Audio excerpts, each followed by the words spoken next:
From the Los Angeles Memorial Coliseum in Los Angeles, California, CBS Sports presents the New York Giants versus the Los Angeles Rams. Hi, everybody. I'm Vin Scully, along with George Allen. Welcome to Southern California. The weatherman has given us a good break, and we go into this ball game where the Giants have won 3 in a row. The Rams have lost 2 in a row badly, but the Rams are favored. So the question before the house, George, why? Well, this is the first real playoff team the Giants have faced. The Rams have, I think, one of the best defensive lines in all of football. The Giants have had some problems with their offensive line. To defeat the Rams' defense, I think you have to throw the ball. It'll be interesting to see if the Giants' offensive line can keep those rushmen off of Sims. Now, if they can't keep the rushmen out, what will the quarterback try to do to foil it? Quick passes, screens, draws, or what? Right. He'll have to get rid of the ball quickly so he doesn't get stacked, run screens, run draws, get the running game going. So the Giants tested against the Rams, and with that thought in mind, let's go down to the floor of the Coliseum. And before these two clubs bust heads, we give you the report that New Orleans Saints won their ball game over Washington, and they're now leading in the West 5-4. So for the Rams, a must game to stay even with New Orleans. Atlanta 3-5 and San Francisco 1-7. The Giants will be kicking off, though Joe Danello will tee it up on the 35-yard line. And deep for Los Angeles will be Drew Hill, number 87. He'll be flanked up on the 10-yard line by Eddie Hill, number 24, and Elvis Peacock, number 34. The temperature at the start of the game, a balmy 73 degrees. So here come the Giants and the Rams, and Joe Danello gets us underway. Drew Hill, right on the goal line, to the 15. And down he goes to the 21. Marion brought him down with a good tackle at the 20-yard line. And so Frank Marion stops him, and the Rams will start just across their own 20. Hayden, Tyler, and Bryant in the backfield, with Ron Smith, Preston Denard, and the tight end Terry Nelson. Up front, Gordon Gravel will start, just coming over from the Giants. Kent Hill, the rookie, then Rick Saul, Dennis Harrah, and Jackie Slater. So the Rams, 1st and 10 on their own 20-yard line. Ron Smith wide right. Preston Denard left. Tyler and Bryant. And it's Tyler upended by Beasley Reese at the 15-yard line. It's a good play by Beasley coming up from his safety spot. And, of course, the two coaches. On your left, Ray Perkins. He'll be 38 years old in a week. And on your right, Ray Malavasi, 49 on the 8th of November, so they're just 2 days apart. For the Giants, at left end, George Martin. The nose guard is John Mendenhall, and the right end is Gary Jeter. And the Giants go with a 3-4. Van Pelt, Lloyd, Carson, and Kelly, the linebackers. 2nd and 16 for the Rams. And the first man to make contact is Mendenhall as Martin came over. And it's a question now whether they were drawn off sides or not. A legal procedure, the preliminary signal against the Rams. 72, Hill moved. This first series is very important for the Rams. They haven't played well the last 2 weeks. Hayden usually likes to move the team and does move the team right down the field the first time he gets the ball. There's the movement of Kent Hill, who is a rookie out of Georgia Tech, and in a badly banged-up Ram offensive line, he's making a start. 2nd and 20 from the 10. Hayden from his own 1-yard line, throwing high, and it's broken up, intended for Ron Smith. Right there with him was Oldham to bust it up. Here's Ron Smith working on the corner. The ball is well thrown up high. Ron has it, but the contact jarred the ball loose. Good defense. In the backfield defensively for the Giants, Jackson, Caldwell, Reese, and Oldham, with Caldwell playing for Ray Royds, who is out with a groin. 3rd and 20 from the 10.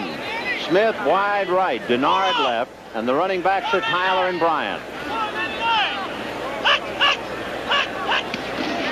And they're going to try a draw to Bryant, and he gets out to the 15-yard line. So they picked up 5. That makes it 4th and 15. And Ken Clark in the punting unit will come in, and Malavasi off to a sputtering start. The Giants bring in Phil Tabor, number 80, in that situation, and he's been doing a good job for him. Rushing the passer and can play all 4 positions. Ken Clark, averaging 40 yards. As you can see, his longest 60s had 1 block, and 11 of his 52 have been kicked OB. Bobby Hammond standing alone on his own 38. Ben, he kicks a lot of line drives. We'll see what Clark does under a little pressure. He got it up, and Hammond backtracking to his own 38-yard line, and down he goes. And the first man down to get him was little Drew Hill, 5'9", 170, a speed merchant out of Georgia Tech. Now let's take a look at the Giants offensively. The rookie Phil Simms leading his club to 3 straight victories with Billy Taylor and Doug Coder in the backfield. The wide receiver, the ex-Ram Dwight Scales, along with Ernest Gray, and the tight end is Gary Shirk. And up front, Benson Van Horn, Clark Turner, and Neville. So the Giants put it in play, 1st and 10 from their own 36. Out of the eye with Gray in motion to the left. And Simms going to put it up right away. A little swing to Taylor, who dropped it. He took his eye off the ball to see where Osteen was. Exactly. If you watch his head, the reason he dropped this ball, the pass was perfect. He was looking downfield. He wanted to see where the defense was coming from. Watch him now. Watch his head, see if we can see it. He was looking away from the reception. Dwayne Osteen was right there putting a little pressure on him. 2nd and 10 on the Giant 36. Ernest Gray wide right. Dwight Scales wide left. Taylor on a wing. Coder the setback. Simms again throwing and lobbing to Billy Taylor. No good. He stepped out of bounds at the 45 before making the reception, so the pass is incomplete. Well, here's what we talked about. The Rams rush. They've got pretty good pressure on Simms. He was hit just as he released the ball. Jack Youngblood coming in from the left side. Now they take out Reynolds and they bring in Sid Justin, and they will take out Bob Brzezinski. So the Rams again looking pass. 3rd and 10 from the 36. Slot left, Gray inside Scales, and motion is Perkins. Over the middle, no. Simms checks on that one and decides to run. And he's to midfield across the 40-yard line and will be dropped at the 37-yard line. A big first down for the rookie. You know, he didn't want to run.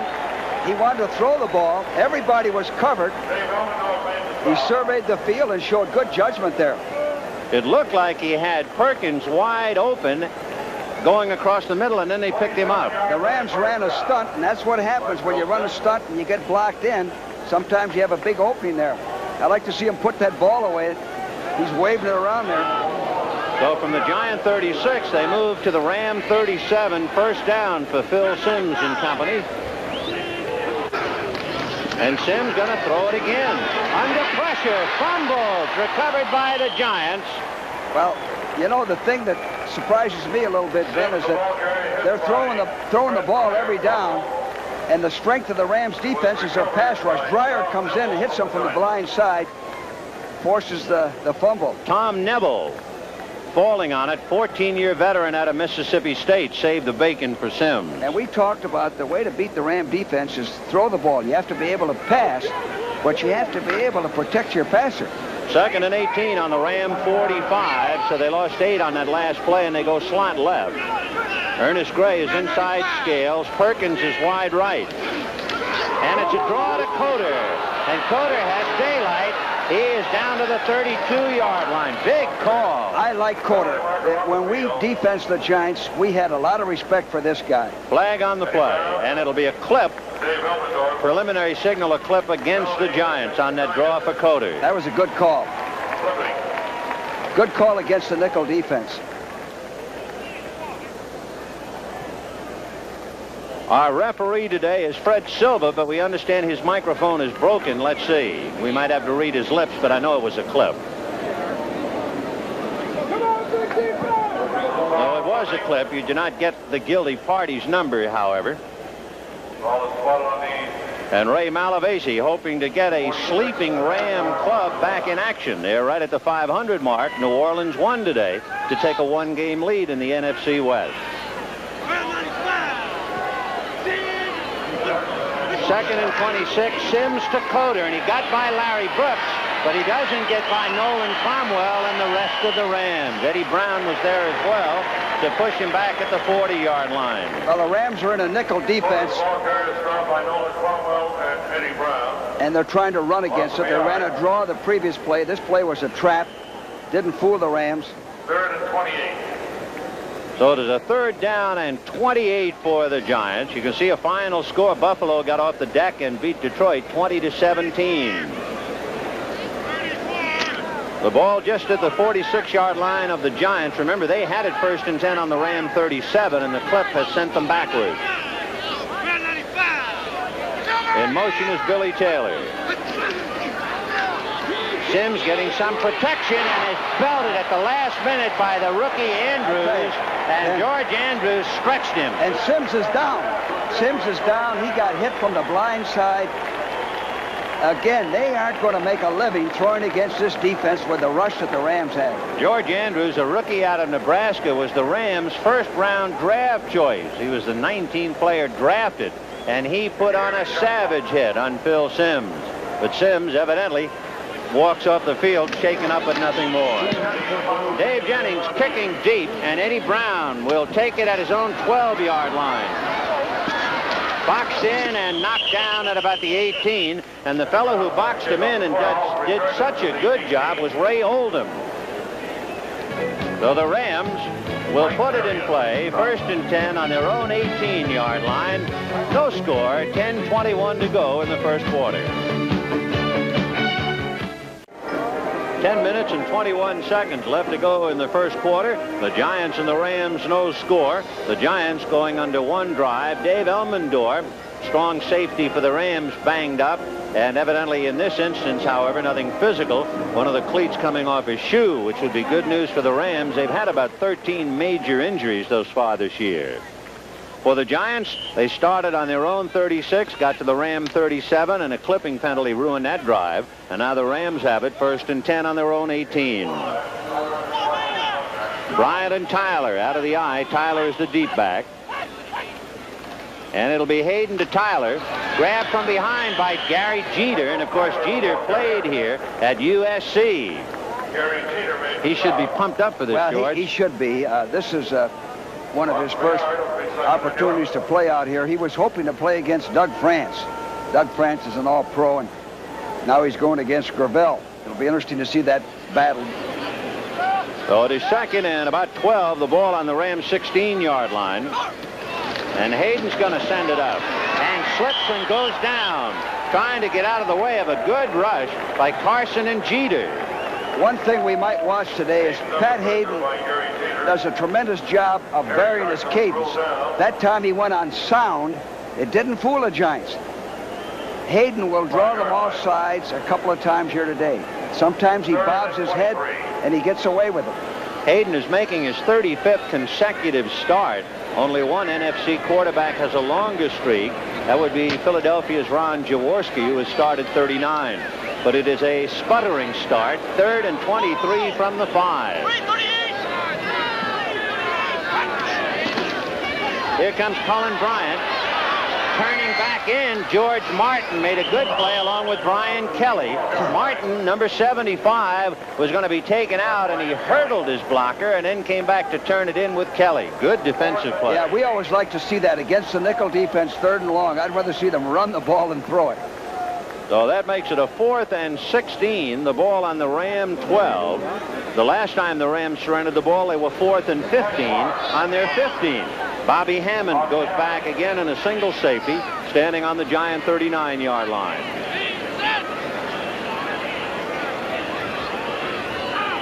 Giants loading up, and time will be called a delay of the game. So they ran out of their 30 seconds, and Clark appeared to be a little startled to think the time had run out. Well, in the games we did, as you know, then Clark's kicked a lot of line drives. Now his last punt... Delay. His last punt was 47 yards, and he had a good hang time, 4.5. It'll be interesting to see what he does this time, kicking out of the end zone. And I mean, he's almost out of the end zone as it is, 1 yard from the back line. So Hammond comes up to his own 45, and a low, poor hurry kick that hits on the 35, and to allow it to roll and finally field it by Peacock at about the Ram 38, and that puts the Giants in wasn't rushed. He had good protection. He just hit it poorly. Poor kick by Ken Clark, and the Giants are in business. 8:31 left in the first quarter, no score. The Giants in good field position. 1st and 10 on the Ram 38. Coder all alone behind Sims as the Giants come out in a slot left. Coder straight ahead, nowhere.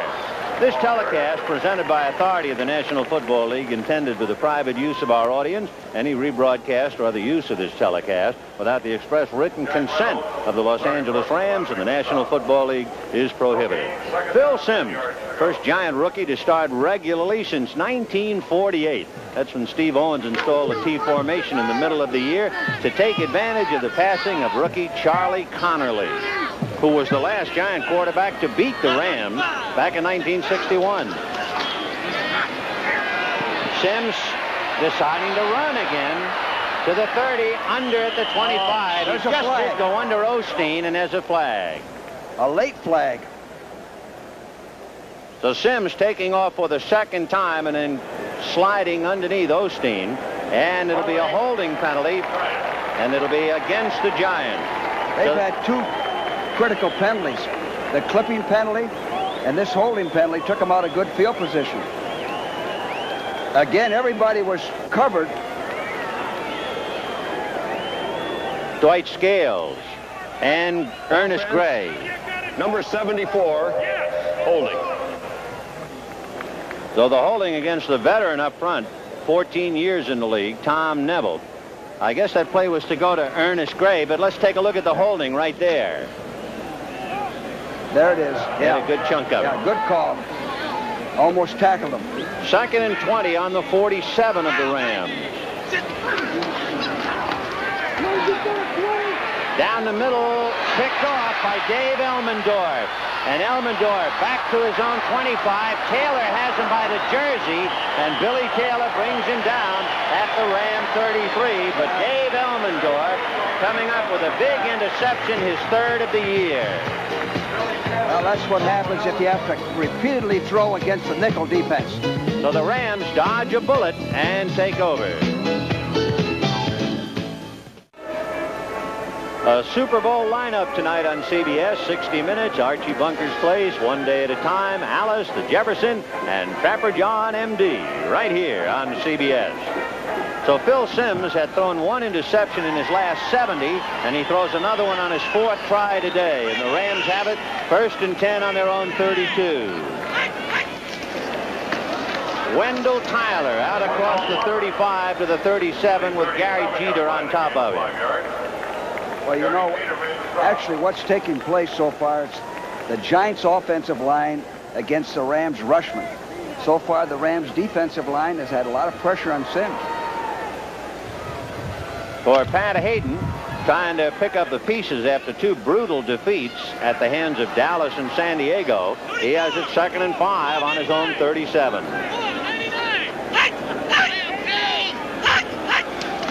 Wendell Tyler following Cullen Bryant, but Dan Lloyd wrapped him up immediately. Lloyd, who's been playing outstanding ball, and you can see Harry Carson with the ball. It brings back the Kansas City game.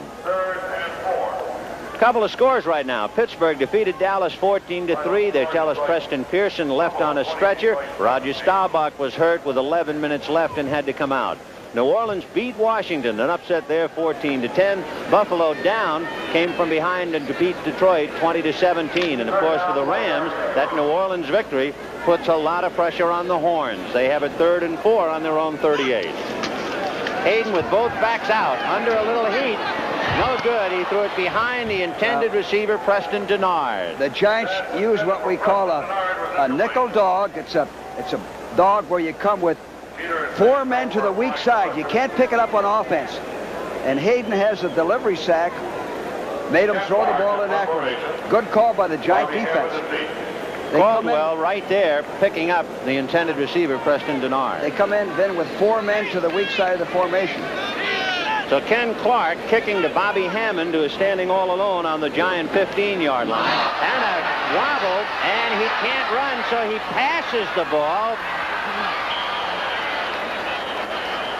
He completed it to, of all people, the rookie George Andrews. You know what that reminds me of? Yes, I know. What is The it? little tie salesman, Gallagher Yeah. Premier. You got a good memory. Look at here.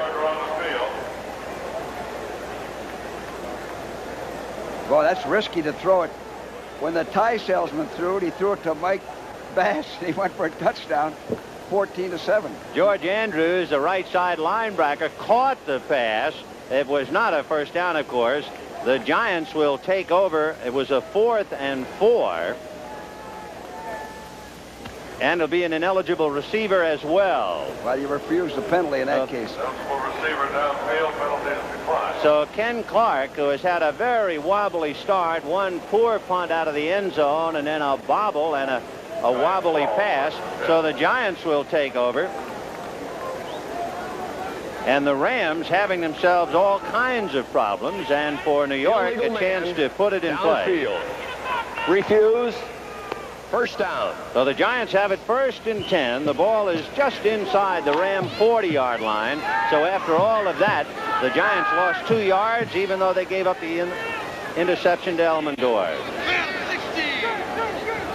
In motion is Ernest Gray. Second man is Billy Taylor, and he runs into people. It's going to be very difficult to run, I would think. Yes, you aren't going to make too much against the Rams defense running. Again, as we said at the top of the show, they're going to have to be able to throw to defeat the Ram defense. However, what they did there is good. You have to run enough to keep those rushmen honest. It's interesting to point out that San Diego only picked up 65 yards against Ray Malavese's team on the ground, and yet the Chargers just killed the Rams and did a lot of it defensively. 2nd and 7 from the 37. Sims looking to the right side, intended for Ernest Gray, and right there with him was Dwayne Osteen. And Sims is getting up off the ground. He was hit. He's been hit just about every time he's delivered that football. One thing about the Rams, they can't really tell about the Giant quarterback and his probables, because Sims is the 5th different quarterback to start for the Giants in their last 5 games against the Rams. Joe Pisarcik last year, then you go back 3 years to Craig Morton, 6 years to Randy Johnson, and 9 years to Fran Tarkenton. And now another newcomer, Phil Sims. 3rd and 7 from the 37. Sims has Coder, and Coder goes out of bounds at the 32-yard line. Coder is a man who receives a lot of Sims passes, and he's a pretty good man with the football. That's his 17th pass this year. He's a good all-purpose back. He does everything well. He's had trouble. Here's Gray in motion, trying to run a crossing pattern, and is jammed by Youngblood. In fact, that is a pick play where Youngblood is picked off by the flanker. So on a 4th and 2, the Giants will go for the field goal. Randy Dean will hold at the 39. And Joe Danello, who is 5 out of 12, as long as 47, is asked to kick a 49-yard field goal. It is up. It is good. Good kick. Joe Danello's longest field goal of the year. Perfect. We should mention he kicked 7 out of 9 from outside the 40 last year, and 2 out of 3, 50 or more. So he's got a good leg. Perfect execution. Giants 3, Rams nothing.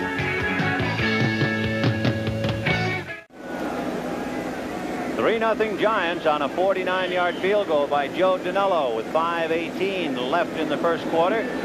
Deep for the Rams is Drew Hill, and Hill will take a line drive at about the 1 to the 15-20 at the 25 and falls forward to the 27-yard line. Hit first by McKinney and then by Marion. So the Ram cheerleaders trying to muster some kind of an offense for Pat Hayden.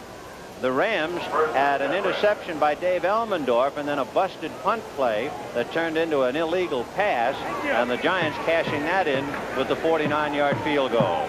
So from the 26, it is 1st and 10 Rams. Bryant and Tyler, play action fake by Hayden, and he's looking deep down the middle. He's got Denard, and Caldwell brings him down at the 45-yard line. Well, that's what Pat does very well. Play action, 1st and 10. Flag on the play, however, and evidently against the Rams. Holding, looks like.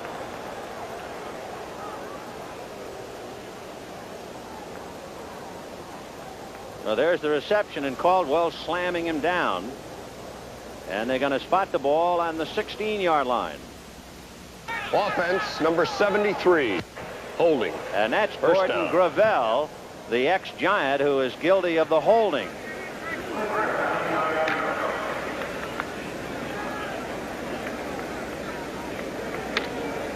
You can take a look at the left corner. You might see Gravel up there, and he just left the frame. So it is now 1st and 20 from the 16 for Hayden.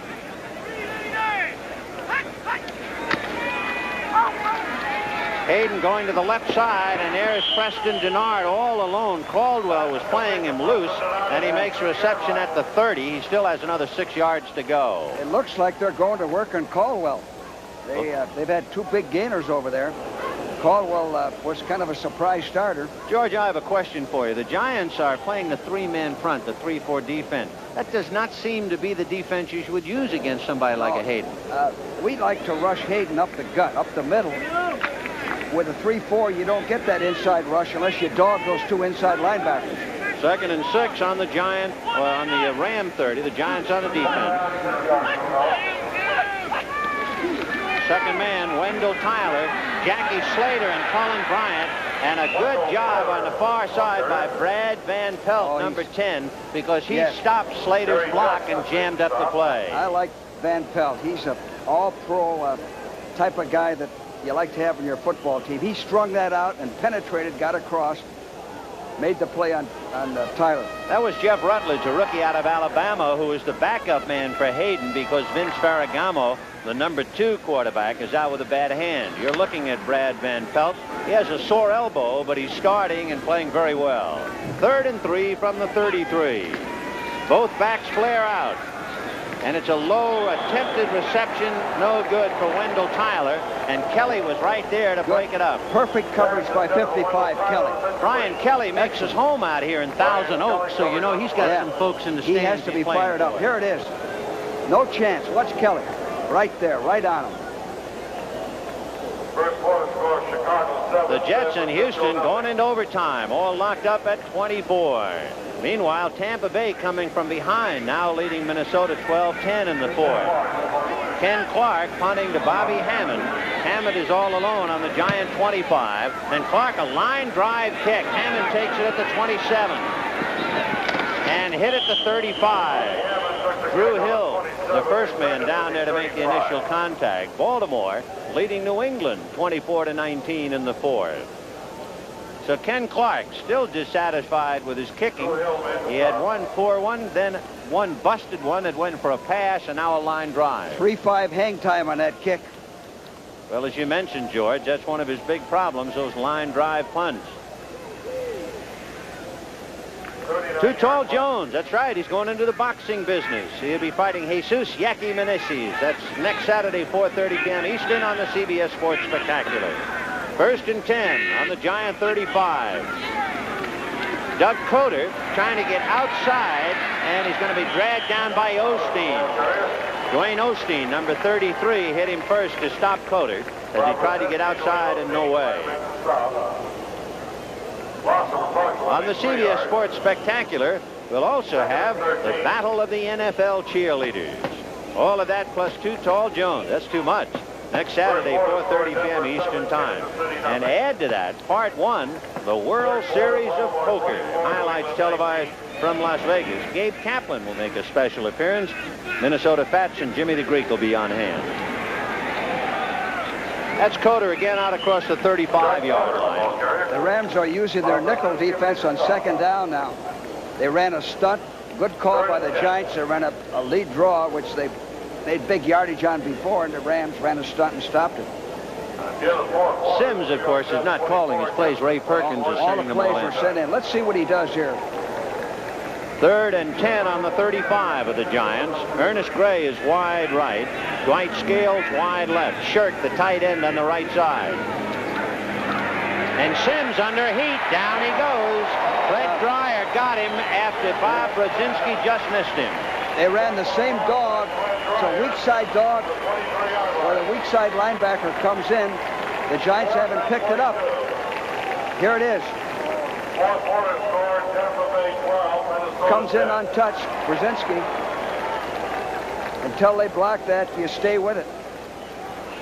So Dave Jennings, who is averaging a little more than 42 yards in his punting, however, most of them have been returned, and that's been his problem.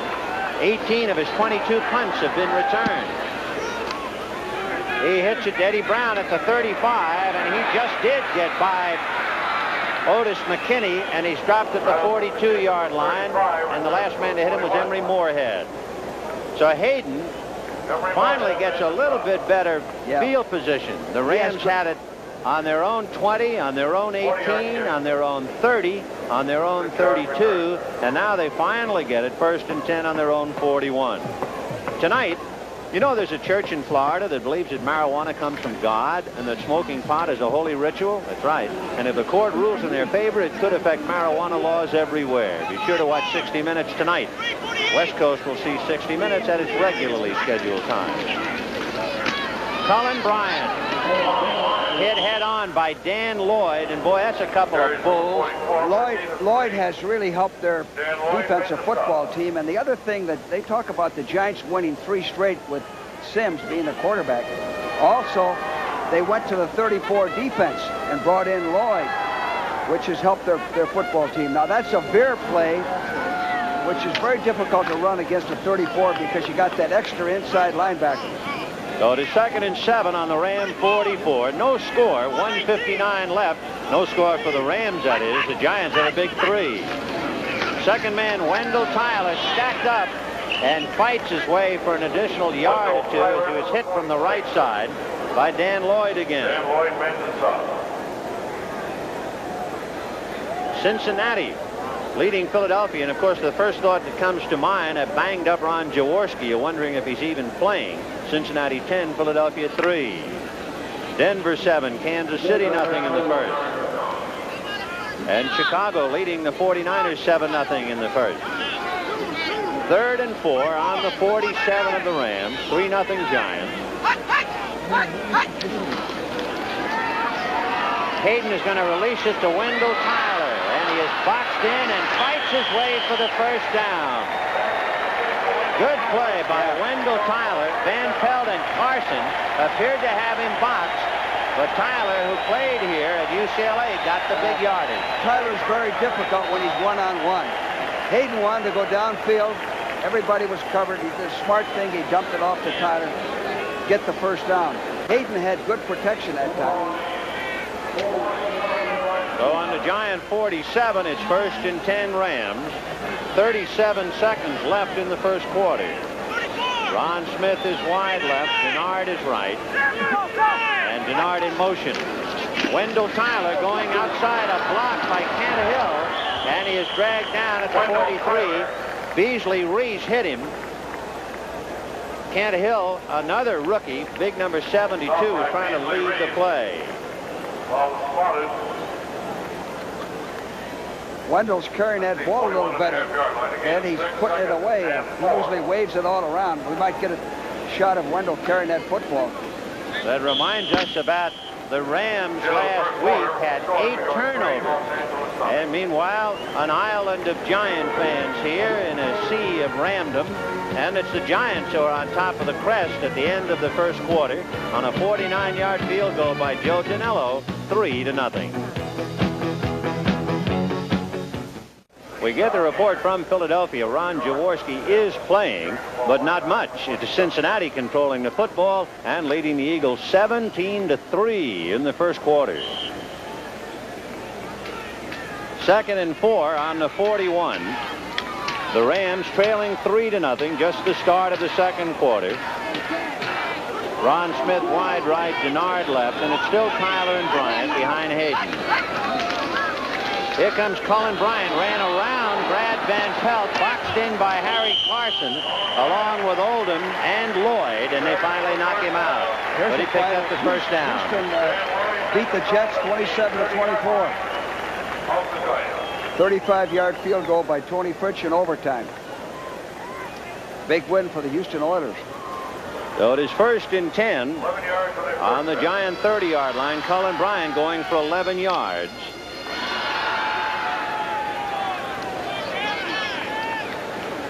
3-0 in favor of the Giants. Play action fake to Tyler, and the pass hit to Preston Denard. Caldwell slings him down, but it's enough for a first down at the 19-yard line of New York. They're still working on Caldwell. Here's a play action. What the ball is throwing when the receiver's back is to the passer. That's perfect. That's what you want. Final score in overtime, Houston 27, New York Jets. Perfect execution by Hayden. First and 10 on the Giant 19-yard line. Denard left, Smith right, and they split Bryant and Tyler. Cullen Bryant, but he was hit by Mendenhall, and then Kelly came in to join the fun, and they drop him on the 22. Well, I like John Mendenhall. He's always played well against our ball clubs. He's quick. He's a perfect man for this 34 defense. They're going to have to help Caldwell in the right corner a little bit, or the Rams are going to keep picking on him. 2nd and 12 on the Giant 21-yard line. John Mendenhall, a workhorse, 8 years out of Grambling. He was a Giant's 3rd-round draft choice back in '72. He can rush the passer. 2nd and 12 for Hayden. And I think Hayden got the Giants moving. Pat going for broke. No good. Intended for Preston Denard, but you can figure that Hayden's cadence drew the Giants off. Twice every game, he'll get a vital 5 yards. And here it is. And Hayden did the right thing. He went through with a play. Watch Pat's head and his voice. See him move his shoulders. Now, if he does too much of that, that's illegal, of course, but he's a master at it. He had the Giant front line quivering like horses ready to come out of the starting gate, and they couldn't hold back and burst through. So on the offside penalty, it'll be moving the ball to about the 12-yard line. Now they spot at the 17. So Hayden trying to keep a drive going. Cullen Bryant running into people and stacked up. Harry Carson hit him low, and then Dan Lloyd, Mendenhall, and Oldham. All of the Giants hammering him there. Well, the Giant defense has stopped the Rams' running game very well. The only thing they've been hurt on is some passes to the right side of their defense, the right corner, Caldwell. Now the Giants are coming in with a nickel. Charlie Young is coming in now on a 3rd and 7 from the 16. Charlie Young, number 86, and he'll go wide left. Terry Nelson, the other tight end, is on that side. And Hayden going across the middle to Tyler, no good. Defending was Otis McKinney. He had him open. He threw it just a little bit behind him. Tyler is 5'10", another inch or two, and he'd have been able to make the reception. He thought McKinney had a hand on him. There he is. So Frank Corral will be coming in to kick now. So the line of scrimmage is the 16. The hold will be at the 23, almost the 24. Well, let's call it a 34-yard field goal attempt for Frank Corral. Corral is 7 for 13 in field goals. His longest 49, and this one no good. And so Corral shaking his head, and the Rams have to be shaking their heads collectively and listen to the Wolves. Yeah, when things go wrong, everything goes wrong. So with 12:04 left to the half, 3-0 Giants. So the Giants are able to dodge a bullet as Frank Corral misses his field goal attempt. The Giants still leading 3-0, and they'll put it in play 1st and 10 from their own 20-yard line. Phil Simms sending Ernest Gray wide right, Dwight Scales wide left, and Coder and Taylor the running back. Well, hello, Jack Youngblood. So Simms going through with the play and then throws it out of bounds. But Jack Youngblood. When that happens, man, that's plain guessing. The defensive man is just guessing completely and hoping that he guesses correctly. I guess for Youngblood, who has played 9 years in the NFL, he figured he could outguess the rookie quarterback, but it was a bad roll of the dice. Number 85. Sims did the right thing by going through with the play. You have nothing to lose on it. So 1st and 5, and the ball moving out to the Giant 25-yard line. Sims is 1 for 6 for 5 yards. Second man, Billy Taylor. And he gets out across the 30 to the 32, and there's a flag on the play. Fred Dreyer tried to make an arm tackle right at the line of scrimmage. And you'll see 89. Watch Dreyer's arms, and watch Taylor just break the tackle. One arm is not enough, so see you later. Did not come down the line sharp enough. He has what he terms a route called cut off. Offense, number 72, holding. First down. However, Gordon King, who was just coming back, he had been banged up, and he was guilty of an infraction of holding. So it is 1st and 15. Remember, it was 1st and 5. Now it's 1st and 15 on the 15. Ernest Gray, wide right. Dwight Scales, who used to play here for the Rams, wide left. Billy Taylor bumping into the handoff, so they had a little mix-up back there. Sims and Billy Taylor. Taylor's been struggling.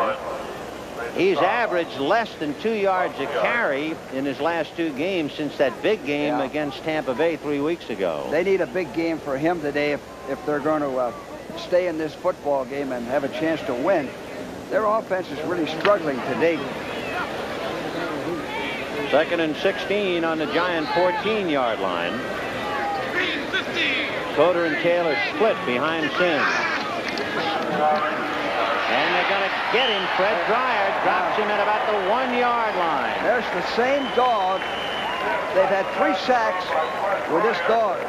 Actually, the term on the weak side is ox. The old man, the defensive end, goes outside. The linebacker comes inside. Now let's watch it. And they come to the blind side. Sims doesn't have a chance on it. You got to keep a back in there to block, or they're never going to get the ball off. And they run it with a nickel defense, which makes it even tougher because now you got that extra coverage. So the Giants had it 1st and 10 on their own 20. Now they have it 3rd and 29 on their own 1. Billy Taylor across the 5 to about the 6-yard line. Andrews on top and Jack Youngblood on the bottom. So the Giants stymied. And Dave Jennings, 6 years out of St. Lawrence, coming in. Dave averaging a little better than 42 yards a punt. And his longest 59. So Jennings kicking from deep in the end zone. We'll see if the Rams try to put a block on. Brian Kelly is back there to pick up strays. And Jennings arrows one high. Eddie Brown retreating to his own 47. Being chased by Beasley Reese. Out of bounds he goes. Emery Moorhead was really drilled. Kevin McLean and Joe Harris just wiped Emery Moorhead right out on that return. Jennings came through with a clutch punt. So it is Giants 3-0 over the Rams. 10:08 to the half.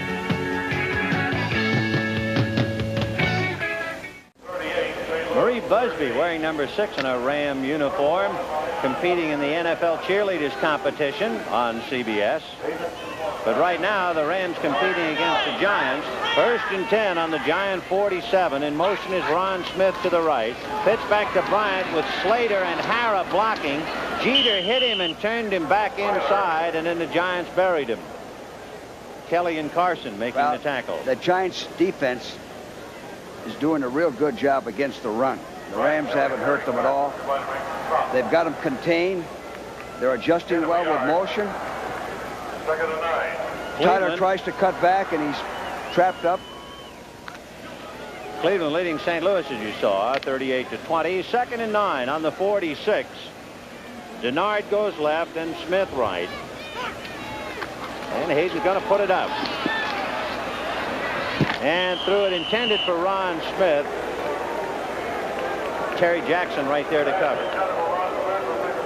The Rams are getting more boos. This crowd is really sullen today. That last pass, the reason Pat overthrew him is that the receiver took too long to get adjusted on the route. And by the time Pat threw the ball, his back was still to him.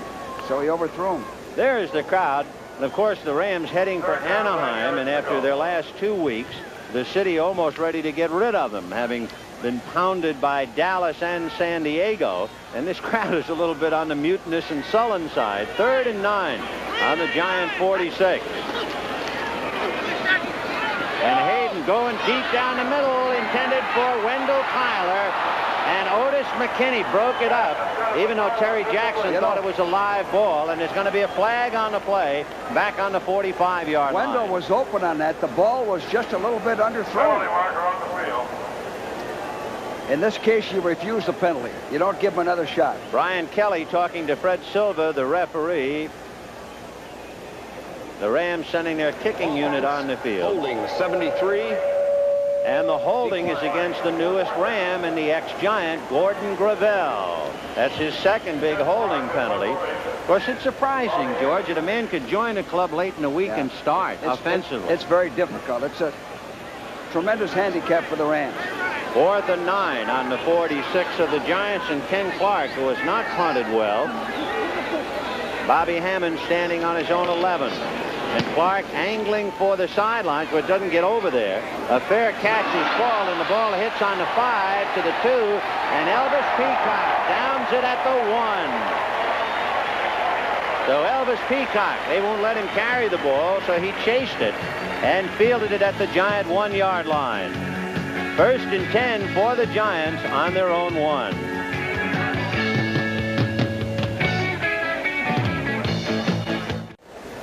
A reminder, Monday night on CBS, The White Shadow, followed by MASH, WKRP in Cincinnati, and Lou Grant.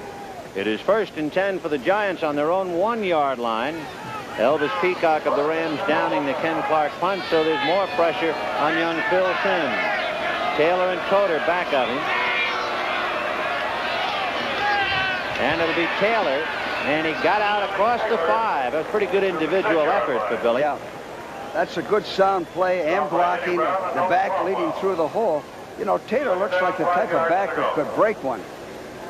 They need, I'll repeat, they need a good game from him today to establish that run so that Simms can throw. Taylor so far has carried 3 times for 6 yards. Ray Perkins coming up 38 in a week, hoping to pull off an upset here. It's 3-0 Giants, 8:38 to the half. Taylor again. And Reynolds stacking him up and brings him down shy of the 10-yard line. He got some help from Dave Elmendorf. We used to ask our offense, 1 first down in this area. We have to have 1 first down so that we have field position later on. If you don't make 1 first down when you're coming out from the goal line, now you're really in trouble. Well, Billy Taylor has gotten it to a 3rd and 2. The ball is on the 9-yard line. And they'll try Taylor yet again. And Taylor made the first down, I believe, from our angle. He has been able to pick it up. He did. They got that 1 first down. Bill Austin then is their new line coach. He was with us in Washington. I think he's a fine coach. He teaches fundamentals, and sometimes we forget about fundamentals. McCreary and Shirk are on the left side. They have 2 tight ends plus Coder blocking, and flying over the middle was Billy Taylor for the first down. So 1st and 10 on the Giant 12. Ernest Gray wide right, Scales left. Simms looking for Coder, and he has him at the 15 to the 20, upended at the 22-yard line. Osteen knocking him out of bounds at the 21. Now that's smart. That's what they're going to have to do. They're going to have to let Simms throw in a running situation to take the pressure from that Ram defensive line. That's smart football right there. That's the way they have a chance to win this ball game or stay in it. 2nd and 1 on the Giant 21. They have to get to the 22 to pick up their second first down on this drive. 7:14 to the half. 3-0 Giants. Same formation. Scales left and Gray in motion now from the right. Dreyer can't get at him, and now does. Falling on it is Gordon King for the Giants on the 10-yard line. It looked like he was going to get rid of it, but it took too much time. Too long. 2nd and 1. We used to have a rule. Don't be too smart. 2nd and 1. Get the first down. You're fighting for your life. Why take a chance to get a big play? Now they're 3rd and 11. Too much time for a veteran like Fred Dreyer. He eats up after 11 years in the league. And so Sims, on a 2nd and 1, is dumped for 10. That makes it 3rd and 11. The ball back on the Giant 11-yard line. Now the Rams trying to box him in. Justin will pick up Scales on the right side in a passing situation. Sims throwing it intended for Billy Taylor, but he was jammed by Bob Brzezinski, and that busted the play. You know what bothered Sims? He's been dogged the last 3 times and sacked. This time, he had plenty of time to throw. More time than he expected. Sims has been sacked 4 times for 41 yards as you look at Ray Perkins on your left and Ray Malavasi on your right. Malavasi, with his team having lost 2 straight, 4 and 4, fully conscious of the fact that New Orleans beat Washington today to go into first place in the NFC West. Jennings kicking from the end zone. Eddie Brown all alone at midfield. Eddie Brown, a fair catch at the 47-yard line. Interesting, Eddie Brown has called for a fair catch now in 6 of his last 8 punts received, which is tribute to the kicking in the NFL. 3-0 Giants. 3-0 Giants, 6:12 left in the half. However, the Giants have been playing with dynamite. The Rams have had good field position now. The last 4 times they've gotten the ball. You know, a good call in here, Ben, would be a play-action pass deep on the right corner because they're struggling. You need a big play. All right, Hayden will send Denard wide left, Smith right. Nelson is the tight end on the right side, and they're going all the way with Bryant and Tyler. On a roll, Hayden is looking down the right side, and he has his tight end, Terry Nelson, and Nelson is ridden out of bounds by Harry Carson. So they pick up the first down. Big play to the tight end. He went play action with a full rollout, hitting Terry Nelson on the crossing pattern. Good call. So Terry Nelson picks up 22 yards on that pass play. It is 1st and 10 on the Giant 25. 6 minutes and 6 seconds to the half. Malavasi wants a touchdown and pronto.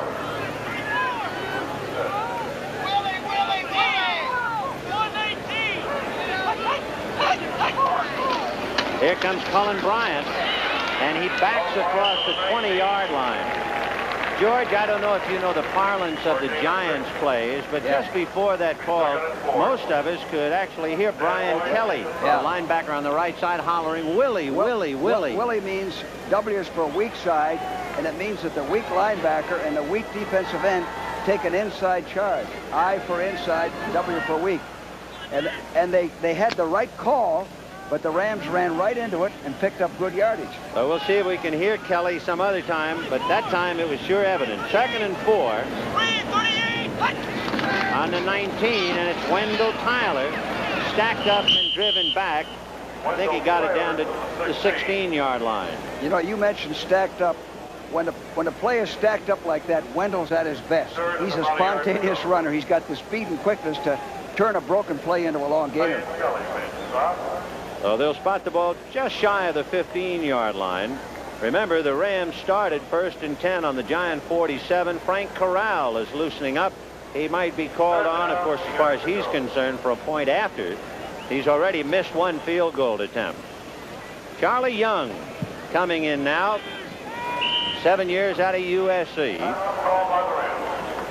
The Rams calling a timeout. Tampa Bay has just defeated Minnesota 12-10. Just get that report as Pat Hayden goes to the sidelines to talk to Ray Malavasi. 3rd and 1 from the 16. Any guesses, George? Get the first down. You're struggling. You're behind. Don't try to get the touchdown.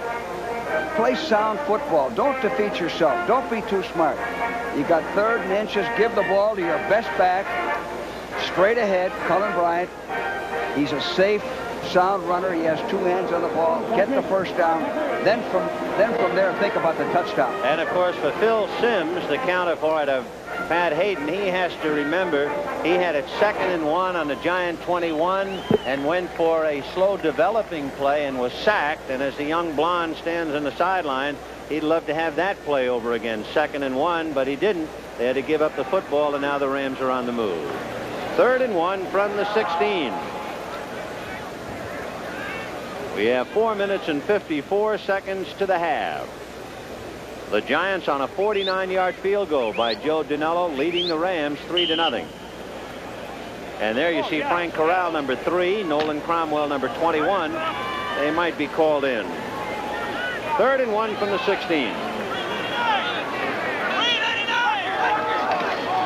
Cullen Bryant, the powerhouse, hit first by John Mendenhall. And it would appear he picked up the first down. And that's what they did. And if you can see it again, Cullen Bryant has 2 hands on that football. He makes a little veer, and I watch him protect that ball. Both hands over the end of the ball. No mistakes. Good call, good execution. Picked up about 2 yards on the carry, so it's 1st and 10 on the Giant 14-yard line. 4:20 left to the half. A slot left with Smith inside Denard. Terry Nelson, who's made 1 big reception, is the tight end on the right side. And Hayden's going to put it up. Hesitates, punts once, juggled and intercepted by Brian Kelly. And Kelly at the 15, at the 20, and wrestled down at the 20-yard line by Jackie Slater. Hayden had enough time to eat a sandwich. He had so much time to throw the ball. Let's see it again. Look at the time he has to throw. He was going to have a completed pass, but it was juggled. Should have been completed. Preston Denard. Yeah. And there's Kelly. Has anybody here seen Kelly? There he goes. Kelly's in the right spot at the right time. Smart football. That Giant defense is playing overtime and doing a heck of a job. Ralph Hawkins is the coordinator, defensive coordinator, and he's done a fine job installing his system of defense. Boy, that was a big play for the Giants. Big play indeed for Pat Hayden. That is the 11th interception, and Brian Kelly paid the price. Oldham helping him off the field. Kelly was hit some awful licks, particularly by Jackie Slater. They can't afford to lose him. And of course the Rams, coming off a game last week where they had 8 turnovers to San Diego. Now they have a big turnover on the interception by Brian Kelly. 1st and 10 Giants from their own 20-yard line. Coder and Taylor slot left, and now Scales in motion. Sims just did get by Jack Reynolds. Going deep for Coder. Coder has it. Coder has it at the 43. I tell you what, this is a great play by Sims. He's rushed, gets away from Reynolds, and watch the delivery sack. Now Coder takes that ball away and makes a heck of a catch. Dave Elmendorf was there, and now you can watch Sims pay a price. Yeah, watch the delivery sack on Sims after he throws the ball. Bang. Great play by Coder, great play by Sims. Big play all the way. On the heels of the Kelly interception, so that moves the ball to the Rams 44-yard line where it's 1st and 10.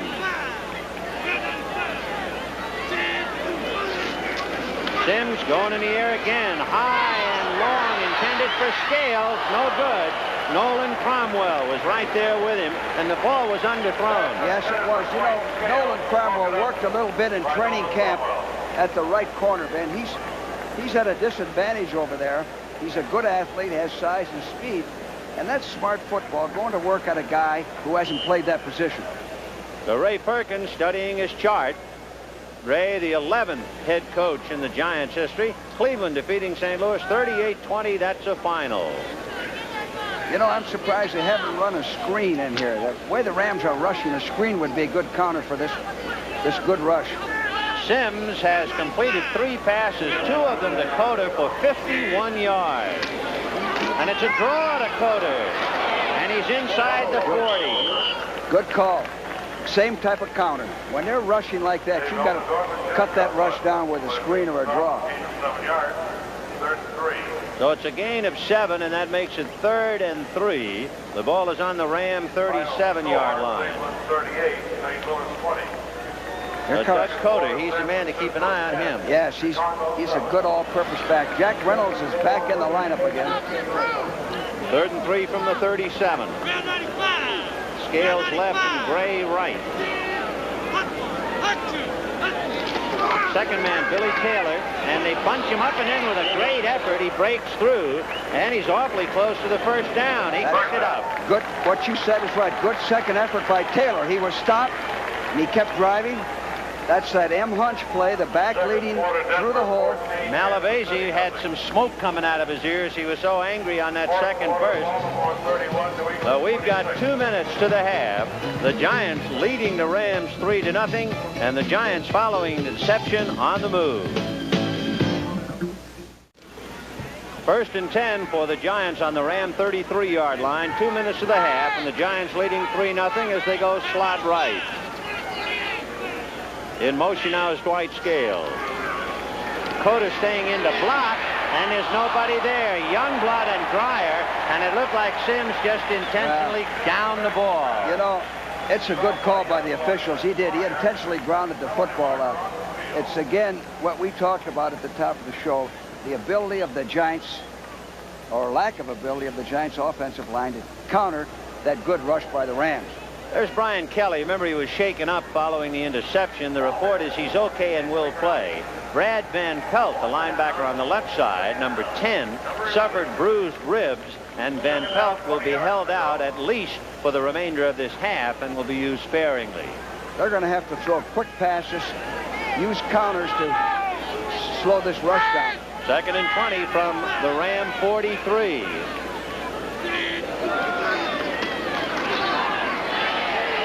Sims is going to start to run, and he's tripped up on deck with flags flying. Fred Dreyer brought him down at the 40-yard line. It's taking too long to develop, then. He's not going to have that type of time. It's holding on the Giants again. Well, you were saying before the ball game that a tip-off is to look at a quarterback's feet and also the arm length when he passes. How fast he sets up in his delivery. The offense, number 72, holding. Sims is a fine prospect. He has to try to improve his release, get rid of the ball a little quicker, work on his footwork to set up faster. You aren't going to have that protection that you would hope for. The 1 minute, the Giants had it 1st and 10 on the Ram 33. Now they have it 2nd and 30 on their own 47. And a draw to Coder. And Coder is across the 45 with Andrews bringing him down at the 44-yard line of the Rams. Well, that's what they have to do. That was an excellent call. The Rams went to a 34 defense that time and just came in with 3 people. The Doug Coder, the workhorse, has carried 7 times for 23 yards, and he has caught 3 passes for 51 yards. And it's 3rd and 21 for Sims, of course. He'd like to at least get into field goal range, if nothing else, while holding onto the ball at the same time. Now we have Johnny Perkins wide right. The Giants in a slot left. Gray inside Scales. And Sims is going to take off with Gary Shirk trying to block. And there he goes to the 20 and gets out of bounds. And it'll be a first down. And Bob Brzezinski chased him out of bounds, and Ray Malavasi is fit to be tied. Great play by Sims. I don't know whether we can see it, but he used his blocker. He went back, was rushed out of the pocket. Gary Shirk, the tight end, helped him out. Watch him use his blocker. Faked in and then went outside, got the first down, and then got out of bounds and not take a pounding. Never mind the extra yard or 2. Protect yourself. You got the first down. The Ray Perkins has to be delighted with the progress of his young quarterback. It is 1st and 10 on the Ram 19. So the Giants had it 1st and 10 on the Ram 33. They were driven all the way back to their own 47, and they moved all the way back now to the Ram 19. Next week, the NFL doubleheaders. Dallas versus the Giants, Tampa Bay and Atlanta. Washington, Pittsburgh, Minnesota at St. Louis. The second game of the doubleheader, Los Angeles at Seattle, Detroit, Chicago, New Orleans, Denver, and San Francisco, Oakland. Consult your local listings for the games and time in your area. Some cities will only see a single game due to the NFL blackout policy. So don't forget, all the action begins with the NFL Today show with Brent, Jane, Herb, Jimmy, and Jack. Ray Perkins talking to Phil Simms, and they tell us when Perkins went looking for a quarterback, he was still young and strong enough to actually run his own patterns, and he liked the way Phil Simms threw to him and said, "You're my man." I don't know whether these stats are correct, but we got Simms carrying for 53 yards on 2 carries. Which would be more yardage on the ground by the quarterback than the Rams. They have a total of 48 yards. That's unbelievable. Rushing. Here's a final. Baltimore upset New England 31-26. Burt Jones coming back. So Phil Simms giving the Rams a bad time. And on the other side of the coin, Pat Hayden very frustrated, along with an angry Ray Malavasi. Joe Danello, who got the Giants on the scoreboard with a 49-yard field goal, waiting to see if they need him. First and 10 on the 19. Simms with his backs going out. And he's in the end zone. Touchdown! Gary Shirt, the tight end, beating Jack Reynolds, the middle linebacker. You know why? Jack Reynolds had his back turned.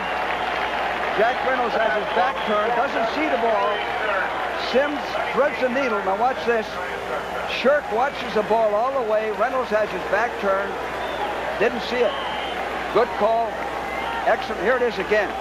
Reynolds going back, covering the tight end because there's double coverage on the wide receivers. Jack doesn't see the ball. And for Gary Shirk, his first touchdown reception of the year. It is 9-0 Giants. And Danello's kick will make it 10-0 New York. And so the Giants, who had last beaten Los Angeles in 1961 at Yankee Stadium, the same Giants who had lost 6 straight to the Rams, the same Giants who have only won 4 of 17 meetings with Los Angeles, they're leading the Rams 10-0 with 53 seconds to go to the half. And Phil Simms deserves the credit for that drive. He did it on his own. So the Giants, who had the NFC's poorest third down offense, the Giants who ranked 13 in the NFC in ball control. In fact, they have been holding the ball only a little bit longer than Green Bay, which has the lowest average, but it's been the Giants holding the ball for the first half and leading the Rams 10-0. Ray Perkins talking to Phil Simms, and for Simms, that was his 5th touchdown pass of the year. Set up on his own great scramble. Drew Hill goes deep as Joe Danello tees it up. Eddie Hill will be on his right, and Elvis Peacock will be on his left as Perkins continues to hold on the job training for Phil Simms. And it's paying off. Joe Danello kicking off, and the deep man Drew Hill will take it on the 3 to the 15. And he is hit by Marion and felted by Caldwell. Marion, number 51, Frank Marion, 3 years out of Florida A&M. I played in the World Football League, very physical. In fact, I tried to sign him with the Redskins. When you run across the field like that, very difficult to get in the yardage. You're better off to come up the gut or up the middle. 14-yard run. You can't pick all those blockers off. There's the numbers on the Giants scoring drive. 8 plays, 80 yards, took a little over 3 minutes, culminating on the 19-yard touchdown pass Simms to the tight end Gary Shirt. Hayden hungry for points. Deep down the middle, and it's complete to Ron Smith, and as he drilled by Oldham at the 32, and there's a flag on the play. And preliminary signal, it's against the Rams. Holding against the Rams. You know, the Rams aren't playing with any confidence today, Ben. Do you get that feeling also? I don't know if it's a lack of confidence or just sluggish or just what it is, but for instance, on that particular play, it didn't look like Hayden had any inordinate amount of time, and yet they were holding immediately. Let's see who it's on. Offense, number 73, holding. Well, it's ironic. That's the 3rd time the holding call has been against Gordon Gravel, who just came to the Rams from the Giants. Maybe we can get a matchup on one of these succeeding downs. between Gravel and Jeter. 1st and 18 on the Ram 8-yard line. Hayden stringing them out now. A slot right. Denard inside Smith. Hayden over the middle to Denard. Beasley Reese is going to run him out of bounds inside the 15, and it'll be marked at the 14-yard line. Well, here it is. Here's Gravel now. Here he's pushing Jeter outside. Pushes him as he goes beyond him. 12 yards to go. That was a quick pass underneath pattern, so Pat didn't have much time to throw, didn't need much time to throw. So it is 2nd and 12 from the 14-yard line. And we have 32 seconds to the half. Hayden scrambling, and his arm is deflected by Mendenhall, and the pass goes awry. Hayden almost had his right arm torn out of its socket by John Mendenhall. They ran a stunt. The Giants ran a stunt. Came around and hit Pat just as he tried to release the ball. And of course, Hayden, who was sacked 6 times last week and really took a pounding, I'm sure his body is still sore from the San Diego Chargers. And that's smart defensive football to run stunts against linemen that have not been playing together. So it is 3rd and 12 on the 14. Drew Hill is wide left, and Hayden under a little pressure throws to Smith, who takes it out of bounds about 2.5 yards shy of a first down. Terry Jackson over there to defend. For Hayden, he was 5 for 12, so that makes him 6 for 13. And with 15 seconds left to the half, there'll be timeout down on the field. Halftime scores: Miami 13, Green Bay nothing, and halftime Cincinnati 24, Philadelphia 3. In the second quarter, we understand the Bears are now out in front. Walter Payton just won 7 yards for a touchdown, and the Bears are leading San Francisco 14-10. In this situation, you have one thing to do: go for a block punt. There's 15 seconds on the clock. Gamble, go for a block punt. Would you even punt under those circumstances? Well, I'd try to draw him offside. I'd go in a long count, try to draw him offside. So it's 4th and 2. The ball is just inside the 25-yard line. They marked it at the 24. And with 15 seconds to the half, the Giants have surprised and somewhat shocked the Rams, leading them 10-0 on a 49-yard field goal by Dinello. Deep for the Giants: Bobby Hammond, number 33, Beasley Reese, number 28.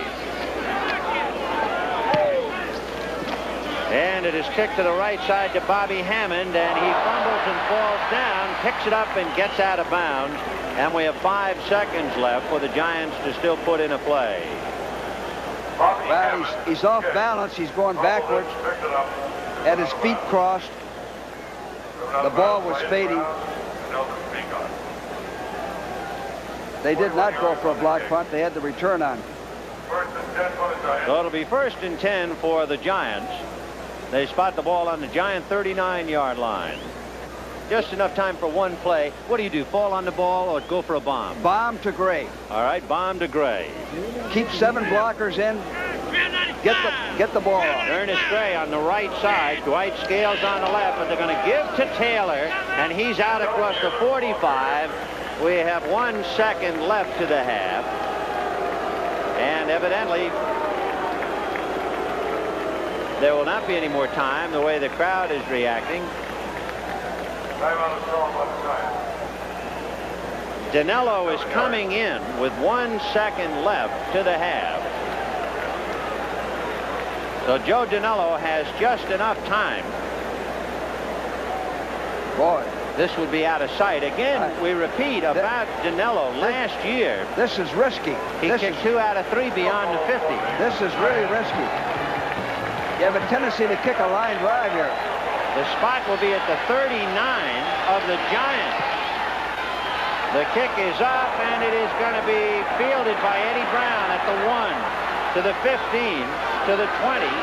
Dan Lloyd and Gary Shirk box him in and bring him down at the 20. And Joe Dinello trying a field goal that was enough to shake up the Coliseum. Trying to kick one more than 60 yards. And the Giants are fortunate they weren't burned on it, Gamble.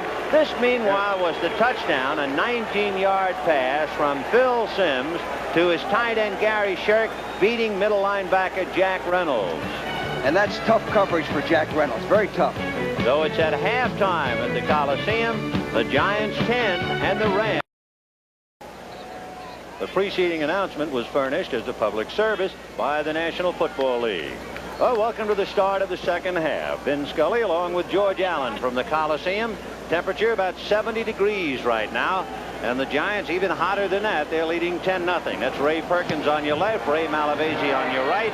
And the kickoff bouncing to Bobby Hammond at the 2, to the 15, to the 20, and to the 24-yard line, where the Giants will put it in play, 1st and 10.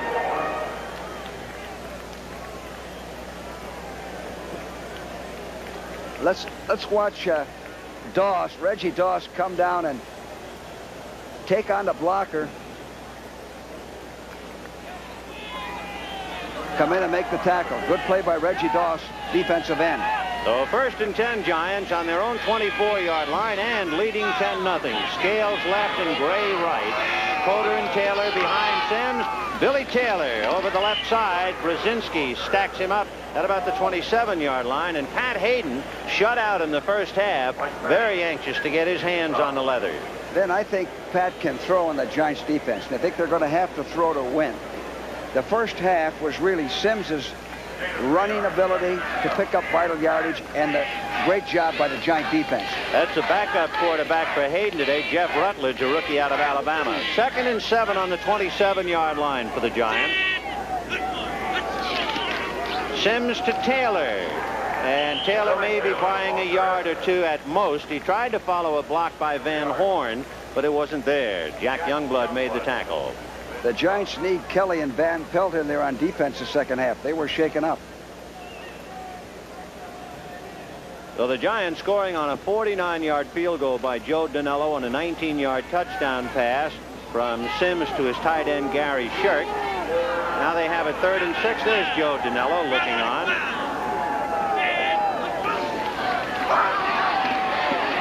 Simms trying to get away from Fred Dreyer. Now throwing back across the field, and all alone is Dwight Scales, the ex-Ram. Scales running laterally to the 35. Chasing him is Osteen to the 30, down at the 22-yard line. Sid Weston, Bob Brzezinski, Nolan Cromwell bringing him to earth. This is the type of play that you can't defense. This is all Phil Simms. He scrambles away from Fred Dreyer, who has good speed. Now he drills the ball way across the field. He was hit as he threw the ball. And now here's Dwight Scales putting on an exhibition of broken field running. Big play by Phil Simms. What a job he's doing today. And for Dwight Scales, 4 years out of Grambling, enough to really infuriate Ray Malavasi as the ex-Ram has come home to haunt him. 1st and 10 from the Ram 17. Billy Taylor on an end around, giving it to Ernest Gray, and Gray gets back to the 24. Brzezinski slams him down, and they lose some yardage on the play. Then that's an example of being too smart. You aren't going to fool a real good defensive team, especially guys like Fred Dreyer, who are good upfield, and Brzezinski. They were lucky not to lose more yardage than that. And again, we should point out, as we have been pointing out all day, that Ray Perkins sends in the plays. So it is not only a rookie quarterback, but it's a rookie NFL coach. And he sent in a jackpot play, and he went busted with it. So they lose 7. 2nd and 17 on the 24. In motion is Billy Taylor. A draw to Coder. And Coder is picked up at the 20-yard line. At the bottom is Jim Youngblood and Jack Reynolds. On the top, Larry Brooks. Well, that's a good call. Anything that counters the rush of the Rams. The Rams rush the passer as well as anybody in football. Dreyer, Youngblood, Fanning, Brooks. So it is 3rd and 13 on the Ram 20-yard line. Remember, they had it 1st and 10 on the 17. But then that end around went down the drain. Perkins wide right and Scales left. Perkins in motion. Sims getting some heat, delivers, and it's dropped. Scales had it and let it get away, and a flag on the play. Scales was feeling or hearing footsteps coming across. Let's see if we can see it. He's not looking that ball in. He came across a little timid there. Ball was thrown right in there. He had a first down. There wasn't anybody close to him. Cromwell was a good 5 yards away, and so was Sid Justin. Of course, it's one thing for a fellow who's accustomed to going deep on a post to suddenly be asked to get across the middle. Yeah. That's tough territory. Good point. Very few receivers like to come across the middle. That's when you get pounded. That's when you get hit. Charlie Taylor and Roy Jefferson were two of the best of all time. Offense, personal foul, 74, tripping. That's the veteran Tom Neville. So 1 minute, the Giants had it 1st and 10 on the Rams 17 after that electrifying play from Phil Simms to Dwight Scales. But now they're going backwards. You can watch Simms just about as he is ready to release. Watch 74. Watch him stick his leg out. See that? There you have the personal foul. Tripped him. So Tom Neville, guilty of the illegal trip. That's his experience. That's what you learn after 12, 14 years. So for Phil Simms, the rookie out of Morehead State, and leading the Rams 10-0. Simms is 5 for 14 for 125 yards and 1 touchdown. 1 pass to Dwight Scales went for 55 of those yards, and 3 passes to Doug Coder went for 51. As far as the Giants running, no one has done much. Coder 25 yards, Taylor 32, but Simms has carried twice for 52 yards. It's his spontaneous plays that have made the difference. His 2 big runs, and then his transcontinental pass over here to Scales that put him in field goal position. See, what they don't want to do now is get another loss and get out a field goal. They should try to come out of this with at least 3 points. Don't take a chance on something and get a sack or an interception. So it'll be the big play now for Simms. So from 1st and 10 on the 17, the ball is back on the Ram 30-yard line, where it's 3rd down and about 23. In motion is Perkins. Over the middle to Perkins. And he's at the 15-yard line, spun around by Eddie Brown to the 14-yard line. Same type of play, Ben, except it was the flanker coming in motion and coming down underneath. So they picked up 16 yards, but that's not nearly enough. He got away from Osteen, and here comes Eddie Brown. Yeah, that's Osteen's coverage, man for man. He has to stay right with him, but by being in motion, the defensive back loses position on the flanker. So Dinello will be asked to kick his 2nd field goal. The hold will be at the 21. So it's a 31-yard field goal attempt by Dinello, who hit from 49 earlier. The kick is up, and the kick is good. And so the Giants are leading the Rams 13-0 with 10 minutes and 18 seconds left to go in the 3rd quarter from the Coliseum in Los Angeles.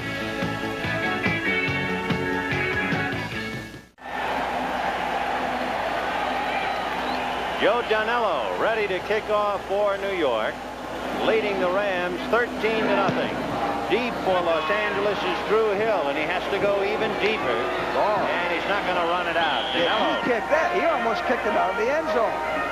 Joe Dinello really thumping it. There you have the Giants scoring drive, the key play, a 55-yard pass play from Phil Simms to Dwight Scales, capped by the 31-yard field goal by Dinello. 6 plays, 46 yards. Then I don't see Van Pelt in there. Van Pelt, who suffered bruised ribs, and they said they were going to use him sparingly. Scorpan is in there now, along with Lloyd, Carson, and Kelly. 1st and 10 on the 20. Smith in motion. Hayden with Bryant leaving the backfield, and he's passing to Terry Nelson, who drops the pass. It's picked up by Beasley Reese. Incomplete pass. For Pat Hayden, he came in here with the 7th offensive club in the NFC, and they have picked up only 68 yards. And there is Dwight Scales, who made the key reception on that busted play with Phil Simms. There is Brad Van Pelt, and the report is he will not play anymore. Well, he leaves with bruised ribs. He's not coming back. He's a fine football player and a good person. They're going to miss him. I hope he's not injured seriously. Let's drop the other shoe on that. He will not play anymore today. Hayden looking, throwing on the run, low, but he's got his man, Preston Denard, at the 42-yard line, and they pick up a first down. Well, Ben, I think we said earlier that Pat can throw against the Giant defense. That pass was on number 46, Caldwell. They're going to have to stop the passing game. They're going to have to dog him a little bit and put a little pressure on him. He's got too much time. So 1st and 10 on the Ram 42-yard line. Hayden slipped momentarily, then lobs it right into the hands of Harry Carson. Carson at the 40, to the 35, to the 30, and down he goes. Flag on the play. Hayden's back foot slipped as he went to set up, and it's going to be then a floater to Carson, and let's wait for the call. Well, it's a clip, I believe, against on the run back. Let's see what he called. It's a Giants ball regardless. Giant ball after the possession foul. So Carson intercepts the Giants clip, and it's a Giant ball in their own 49. On the run back, personal foul, clipping, number 70, first down. But the Carson intercept all started when Pat Hayden's right foot went out from under him. Then he tried to ease off the pass and floated it over Wendell Tyler's head into the hands of Harry Carson. So it is 1st and 10 on the Giant 49. Second man, Taylor, spinning nowhere. He probably lost a yard and a half. The Ram defense dogged. They came in with 6 men on that play. It's a good defensive strategy, whether it's a run or a pass. They're going to have to start going for the ball and taking some chances now. So 2nd and 11 on the Giant 48. 2 field goals by Danello, a 19-yard touchdown pass, and now Harry Carson receiving the congratulations of his teammates for a big interception. 2nd and 11 on the 48.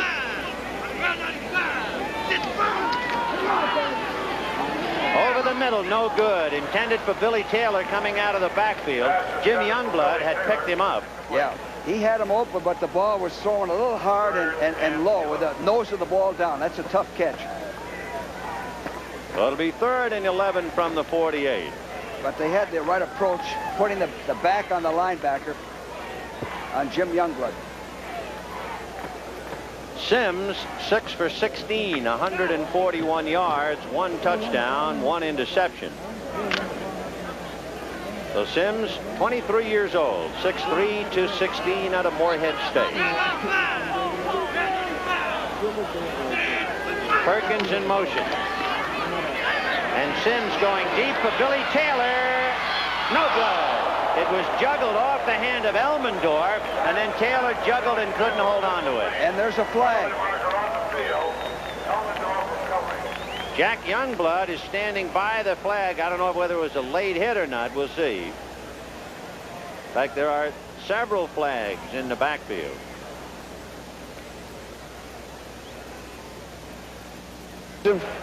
Offensive holding, defense, personal foul, offset, replay, 3rd down. Well, the offsetting penalties, offensive holding by a Giant lineman trying to buy time for Simms, a personal foul against a Ram.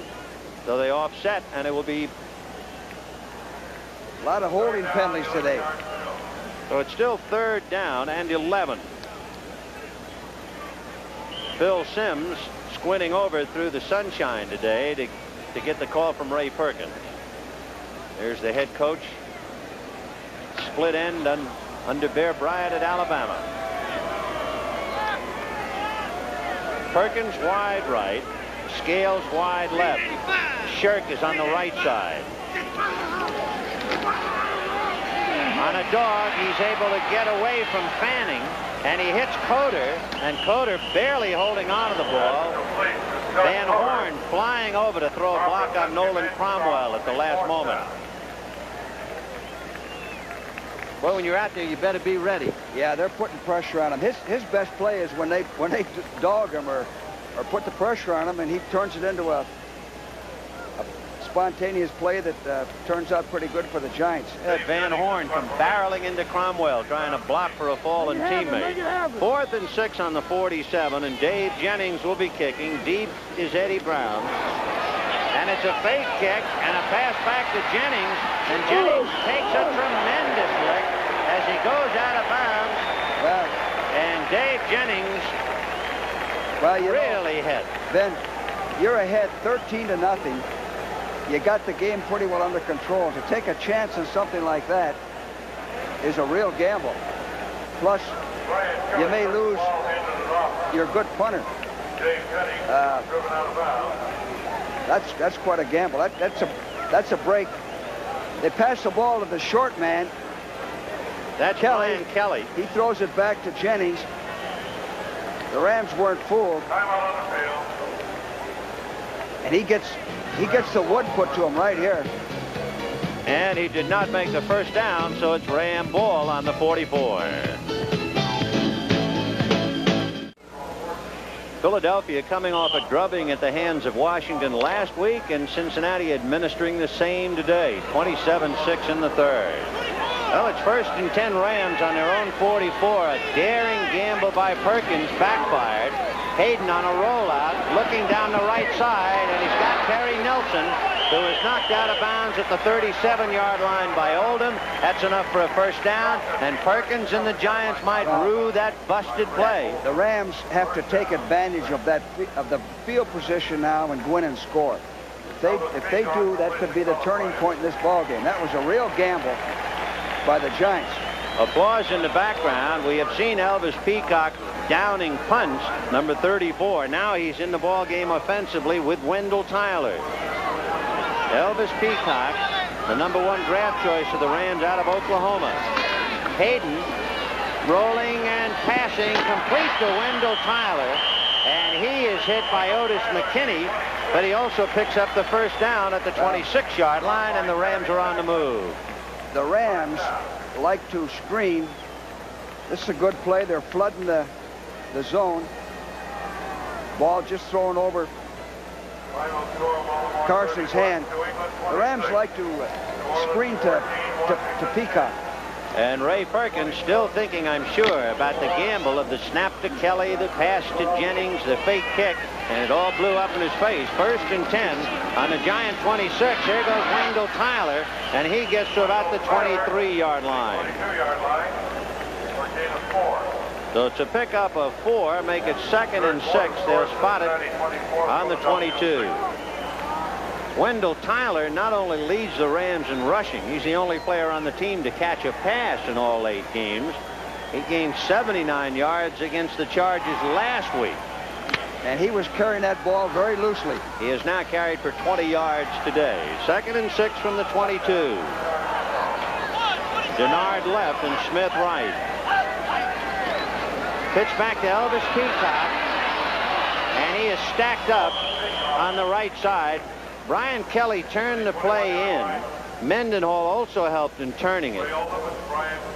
See, from the Rams standpoint right now, every player on the field has to be thinking, we have to score here, even if it's just a field goal, to get back in this ball game. We got to take advantage of the field position we have. That's the mentality they have to have. You know, the last time the Rams lost 3 in a row was way back in 1972. And the Giants trying to beat him 3 straight. Eddie Hill is in there now. There's a pass to Eddie Hill. He's got it to the 10, to the 5. He's gone. What a block by Ron Smith on Terry Jackson. Oh, Ron Smith, the wide receiver, came back to flatten Terry Jackson, and that sprung Hill for the touchdown. Sure did. And the Giants dogged. The Giants went after Hayden. They're in there scot-free. He got the ball off in a hurry, did a good job. One-on-one with a linebacker, and there's a block by Ron Smith. So the touchdown to Eddie Hill. Well, and again, here it is again. See them dogging. They had a delivery sack. They missed Van Pelt on that play, I'll tell you that. So the kick is up and good. And it's a rejuvenated Ram team now that is within striking distance of taking the lead.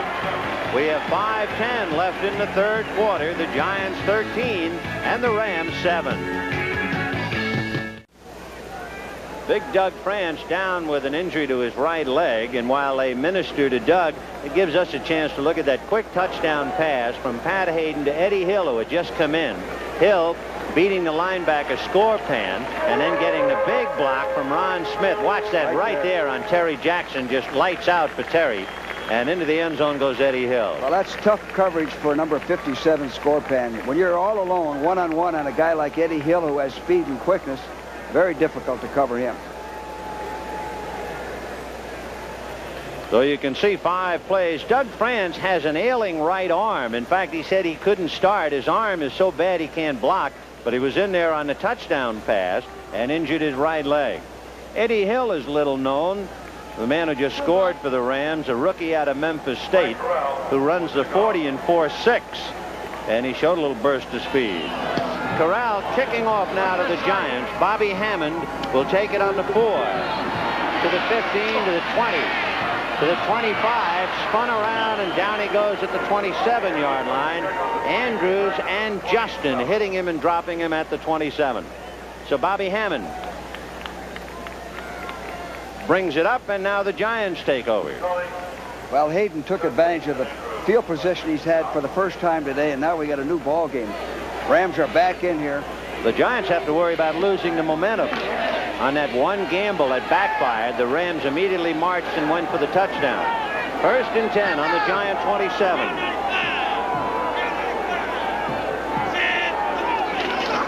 Doug Coder, and he is stacked up. The young bloods, both Jim and Jack, are there, along with half the Ram team. So Phil Simms, who is 8 for 18 for 149 yards and 1 touchdown, trying to generate a drive.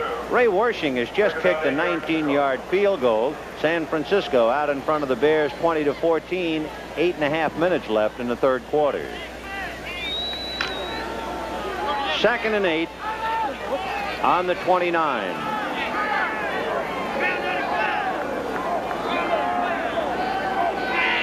In motion is Perkins. They pitch back to Taylor.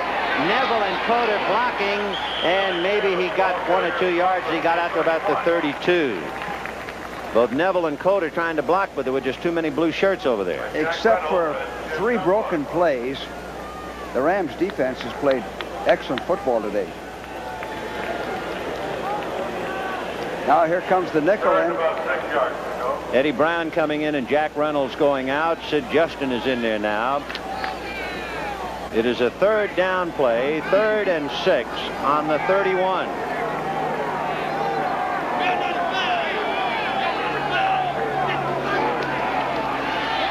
Dreyer's got him, and Dreyer ran over Brad Benson. Now watch this replay. Watch Fred Dreyer use his quickness and getting off on the ball, and they run a stunt. Dreyer goes first, beats his man to the inside, and Brooks comes around behind him. Brad Benson didn't quite know what to do. He's a 2-year man out of Penn State, and Dreyer just fooled Benson, turned him around, and made the sack. So it's 4th and 13. Jennings will have to punt. 13-7 Giants. Eddie Brown fielding it on the 31 and is buried by Otis McKinney. McKinney was able to run by the block of Drew Hill to wipe him out. It's a wonder Eddie didn't fumble that ball. Great coverage by Otis McKinney.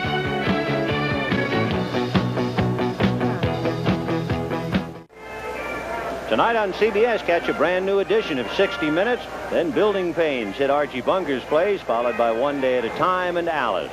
The laughs continue on the Jeffersons. And Pernell Roberts stars as Trapper John M.D.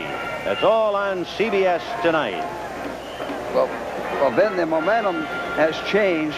I think Hayden can throw in the Giants. He's got good enough protection. Big series coming up. 1st and 10 from the Ram 30. Peacock is in there with Tyler. And Jeter jumped off, then got back, but a flag is thrown. Hayden down the middle, and it's deflected and falls harmlessly. And it would appear as if Gary Jeter, number 70, was guilty of the infraction. Pat's cadence fooled him again. He gets 2 every game. He'll pull the defense offside. He does it more with the inflection in his voice than with his head and shoulders, which of course is illegal. You can't bob your head. Oh, he called it against the Rams. So illegal procedure against the Rams, and that's what drew Gary Jeter off. So a 5-yard penalty tacked against the Rams, moving the ball back to the 25-yard line. Left tackle, false start, first down. And it would be the left side of the Ram line, Jackie Slater, who made the false start. So it's 1st and 15 from the Ram 25. 13-7 Giants. 3:05 left in the 3rd quarter. Second man, Wendell Tyler. He has Kent Hill blocking. And Wendell Tyler dragged down by Mendenhall, and he's gone. I don't know whether we can see that again, but the block by the tight end handled number 57, Scorpion. Watch that block. There's Kent Hill. He's going to get hurt on it, number Right 72. there. Watch this. He's going to hit Beasley Reese, and Hill is shaken up. See, the strong side linebacker has to stop that play. He's got to get across the line of scrimmage. So to the Ram 42, they picked up 17 yards, and it's 1st and 10. Pitch back this time to Elvis Peacock, but Kelly has him, and Kelly brings him down as he gets back to about the 42, the line of scrimmage. Brian Kelly made the stop. Miami breezing over Green Bay, 27-7 in the 3rd. And of course the headline in Miami was that Greasy's through, but if he's playing, it doesn't look that way. Cincinnati ripping up Philadelphia now, 34-6 in the 3rd. And 20-0 Denver in the Orange Crush trying to shut out Kansas City. They haven't recovered from that giant loss. Fumble! And Hayden picks it up and falls back to the line of scrimmage at best. That happens when you try to go on a quick count. You try to go on sound. Pat never had the ball. The center sometimes blocks before he snaps the ball back.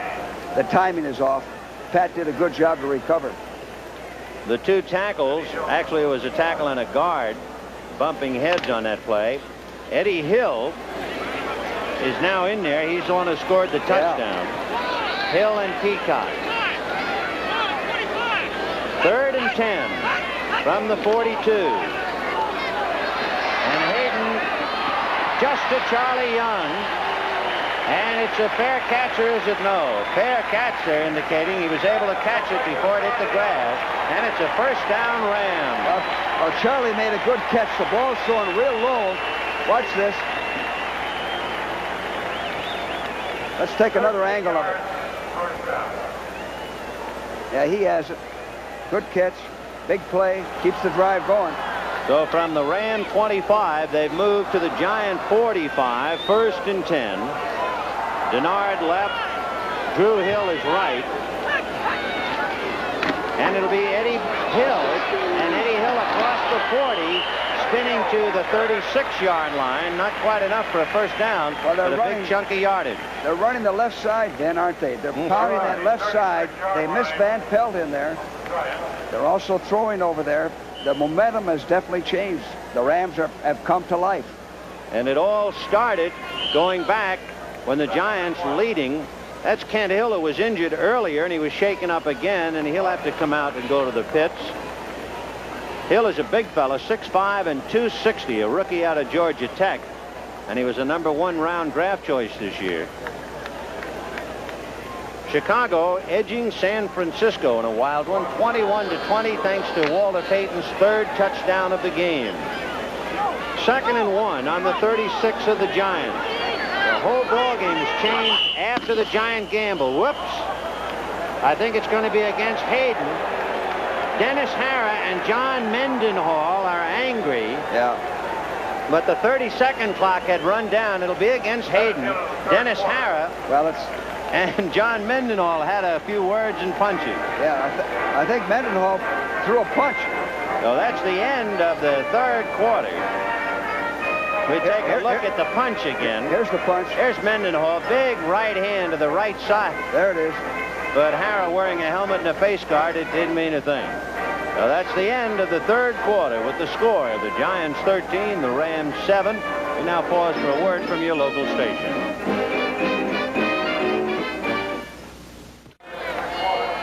Vin Scully along with George Allen from the Coliseum, 70 degrees. And although the Giants are leading, the complexion of the game has changed. It is 2nd and 1. And there goes Eddie Hill across the 35, and that should be enough for a first down. Ever since the Giants were leading 13-0 and in a punt situation gambled for the first down, the whole game has changed. I know I've said this before. We used to have an expression, don't be too smart. And many times you outsmart yourself. Play football, play sound football. Don't take chances when you don't have to.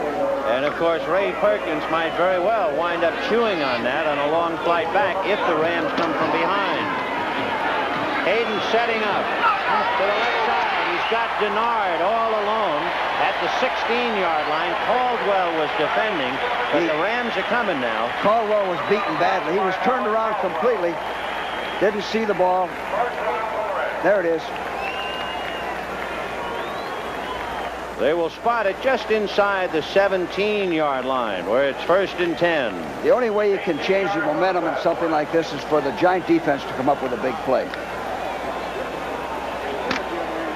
So Hayden, who had been shut out so thoroughly throughout the first half, now trying to get on the board with a lead. Eddie Hill with Hill blocking.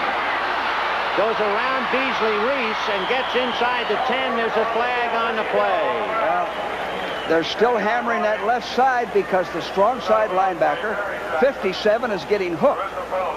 However, there's a holding penalty against the Rams.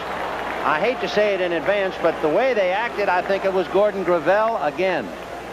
But I know it's holding against the Rams. Well, we've had a lot of holding penalties today. So that was 1st and 10 from the 17. It'll make it 1st and 20, spotting it at the 27. Offense holding number 86. Okay, I apologize to Gordon Gravel. It was Charlie Young who was guilty of it this time. And he's holding Skopan. So 1st and 20 from the 27. Peacock and Hill are split. Hayden down the middle, all alone is Ron Smith. He was tripped up at the 5-yard line by Beasley Reese and downed at about the 3. Wide open, wide open. No pressure on Hayden. Watch, all day to throw. All day to throw. Surveyed the field. So wonder he didn't score there. Good execution on the Rams' part. A last split-second tackle by Beasley Reese at the shoe top, so he might very well have gone in.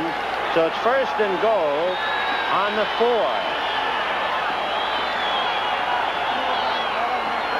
Denard is on a wing, and Hayden is going to pass in the end zone to Charlie Young. No good. He had Young isolated on Kelly. Well, Young was open. Pat was rushed. He had to get rid of the ball before he could set his feet and throw it accurately. So it'll be 2nd and goal on the Giant 4. The Giants put on a couple of excellent goal line stands against Kansas City last week. They're asked to stuff a very tough offense now. 2nd and goal from the 4. Cullen Bryant, number 32, just came in. So you have Peacock, Bryant, and Eddie Hill, a full house backfield. And it's going to be Elvis Peacock. And he didn't quite make it. He's inside the 1. He's about 1 foot away from the plane of the goal line. So it will be 3rd and goal inside the 1. Give the ball to your best back straight ahead. And Bryant was in for just that one play and comes out again. Came in as a blocker. Terry Nelson comes in, so you have the tight ends, Terry Nelson and Charlie Young. The Giants almost got caught with 12 men on the field. 3rd and goal from the 1. Hayden to the second man, Eddie Hill.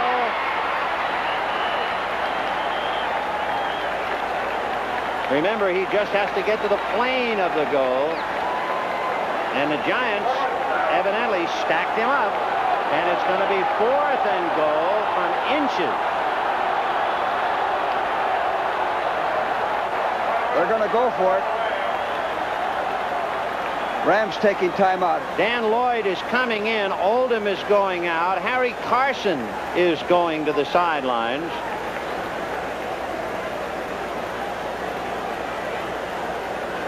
Phil Tabor, the rookie out of Oklahoma, is now in there in this goal line stand. 4th and goal. The nose of the football virtually inches from the plane of the goal line. Well, here's where you go over the top. The Giants are going to be low, submarining, trying to penetrate and get across. And Wendell, if they're in an I formation, Wendell Tyler does a real good job of going over the top. Wendell Tyler just came in the ballgame for Eddie Hill, as you see Pat Hayden talking to Ray Malavasi. And that's young Jeff Rutledge listening. Meanwhile, the beleaguered Giant defense, they have stiffened on 3 tries, but there is yet another. It is 4th and goal, inches away. It is 13-7 Giants, 12:31 left in the game.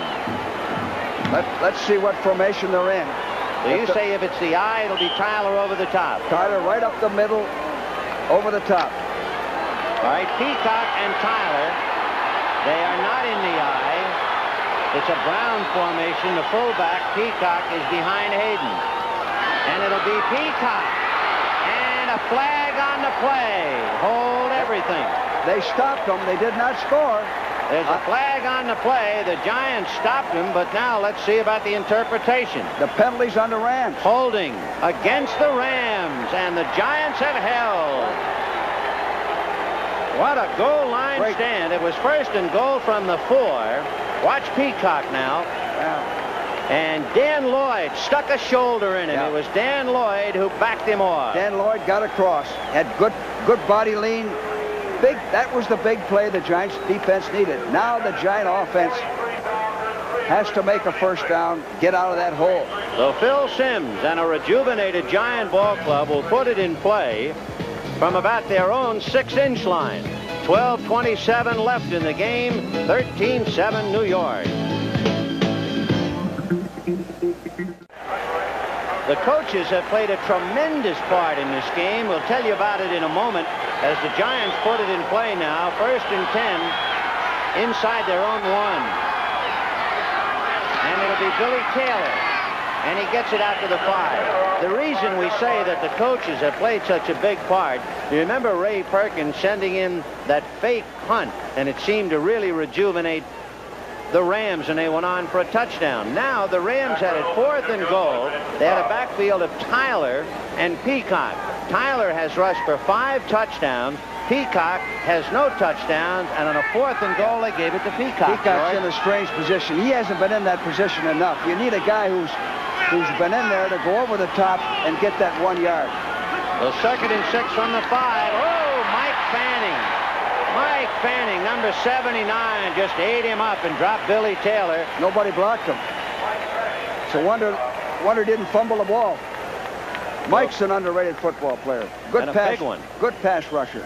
He is 6'6", 248, 5 years out of Notre Dame. He started off on shaky legs. He broke his ankle in 75. He had a shoulder injury in 77. He replaced Cody Jones in the Ram front 4, and now he's doing a whale of a job. 3rd and 7 from the 4. And offside is Mike Fanning. So would you believe? 1 minute he makes the great play, a and long count got him. He went on a long count, Ben, and Fanning anticipated. That's 5 big yards there. Defense, number 79, encroachment, 3rd down. You know, Simms would be a heck of a quarterback to have a rollout design where you pass first and run second. With his athletic ability, he'd be difficult to defense. So it's 3rd down and a long 2 for Phil Simms. The ball on the Giant 9. Billy Taylor hit at the line of scrimmage and got out to the 10. Taylor also lost the ball by fighting for that extra yardage, and it would not appear as if he got the first down. That's what happens. He's up high. He didn't lose the ball. No. He came up without it, but he just dropped it at the last moment. They ruled it down, and now let's see. Big measurement here for both ball clubs. From here, it would appear as if they have inches. Nope, they got it by an inch. He got that on his own, fighting for that extra 2 inches. Big first down. Every play is the ball game. This is what your players have to realize. Every play, every time you break the huddle, this is the ball game. It isn't the last 2 or 3 plays or the 2-minute drill. It's right in here, this next play. And we have 10:56 now down to 10:50. First and 10, the ball just about to the 11-yard line. Sims to Coder, and they eat him up. Elmendorf got him high. Brooks is down at the bottom. So he just about got it back to the line of scrimmage. Well, the Rams dogged them, and they hit the right hole. Well, as you said earlier, when you're down near your own end zone, it is so critical to at least get 1 first down, and the Giants have done that after that stirring goal line stand. Give your punter a chance to have a little room to kick. A surprise, Steve DeBerg has just passed to Freddie Solomon for a touchdown, and the 49ers leading the Bears 27-21 in the fourth quarter. Coder. Jack Reynolds bringing him down as Jim Youngblood went flying over, and now the yardage is very tough to buy. It sure is. 3rd and 8. Well, 3rd and 8 on the 13, an injured Giant. Coder. And it could be Doug Coder who carried, and of course that would be a terrific blow to Ray Perkins and company. Well, he's their most dependable back. Coder, to show you the part he has played, he has rushed for 29 yards, and he has caught 4 passes for 57 yards. So Doug Coder is hurt with 9:54 left in the game, and the Giants trying to hold on to a 13-7 lead. 13-7 Giants, 9:52 left in the game. It is 3rd and 8. The ball is on the Giants' 13-yard line, and Ken Johnson is now in there for the shaken up Doug Coder.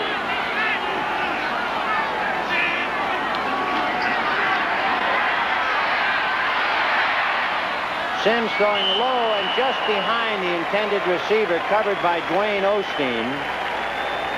It was intended for Johnny Perkins, and he might have been glancing directly into the sun looking back. It could be. He had him open, and he had pretty good protection there. He had more protection than he thought. He started to shuffle his feet and jumped around and threw the ball low and behind him. No doubt talking about that play. And now Dave Jennings will be punting from the end zone. Eddie Brown standing all alone on the Ram 45. The Rams go back to block, and the kick is relatively short, fielded at the 49-yard line, and immediately Brown pays for it. Well, the Rams have great field position again. We have 9 minutes and 23 seconds left in the game. The Giants 13, the Rams 7.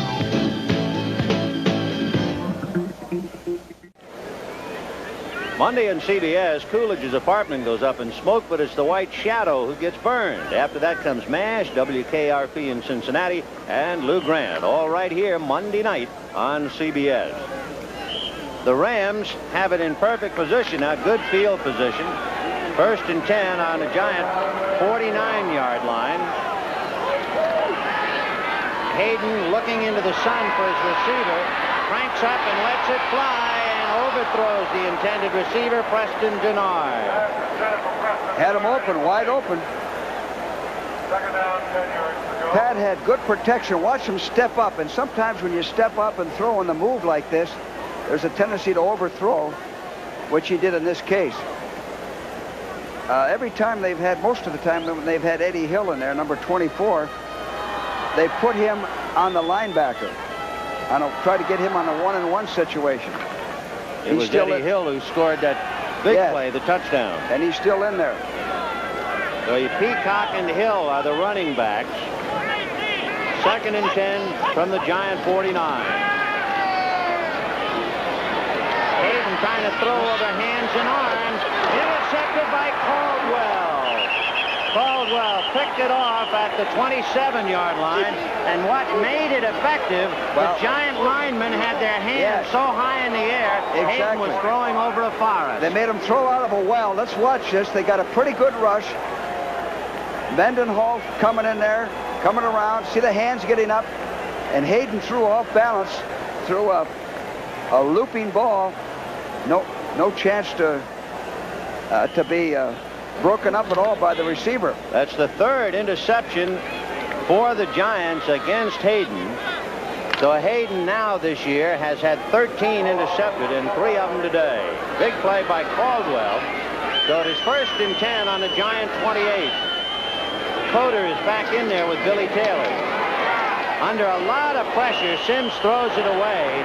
Boy, did he get drilled. And Sims is down. Yeah, he really got it. Well, they dogged him. They didn't. See, he's taken a beating today. Nearly every time they've dogged him, they've been in there, right in on him. Let's see if we can see that again.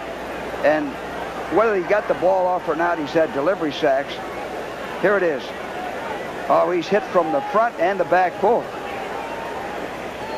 Hope it's not serious. It might just be his wind. The young Phil Sims really drilled that time, and loosening up on the sidelines. There's Randy Dean. Dean is the backup man 3 years out of Northwestern. They haven't picked up the Ram dogs very well. From the first quarter on, he's been getting hit repeatedly when the Rams have dogged him. I think he's all right, though.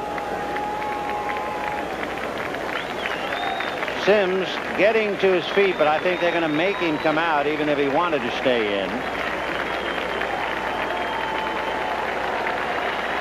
And of course there's empathy on the other side of the field, because Pat Hayden was literally chopped in pieces here last week by San Diego. So Phil Sims paying the price. You know, what I always used to worry about then when I brought in a second quarterback like this, the first snap. A fumble, you mean? Yeah, he hasn't worked with your center during a game, his cadence, the timing of the snap. So Randy Dean, 24 years old, 6'3", 195 at the control, 2nd and 10 on the Giant 28. Whistles and a pass through the hands of Perkins, but there are flags on the play. Actually, there was bad timing on that, and that's what happened. Illegal motion. See, new cadence coming in, first play. They're used to Sims. They're used to the previous quarterback.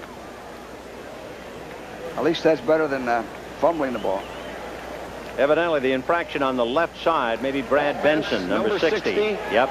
False start. Brad Benson making the false start. The report on Phil Sims, he had the wind knocked out. There he is. But they expect him to come back.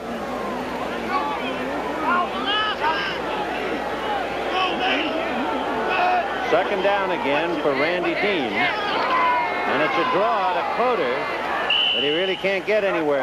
Mike Fanning stacking it up. The Rams are dogging every down. That time they dogged Elmendorf, the strong safety. I'd get Sims in there as soon as I could if he's healthy. They need his ability to make the big play. So it's 3rd and 14. The ball is on the Giant 24-yard line. We have 8:30 left in the game, and the Giants holding on to a 13-7 lead.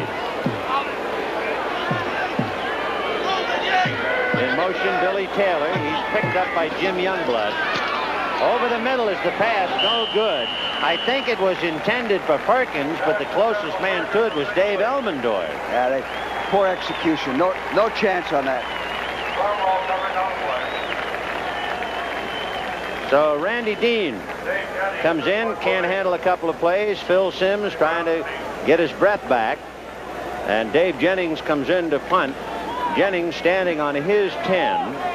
Eddie Brown deep for the Rams, standing on the Ram 35. Looks like they might be going after it. The Rams can't get in.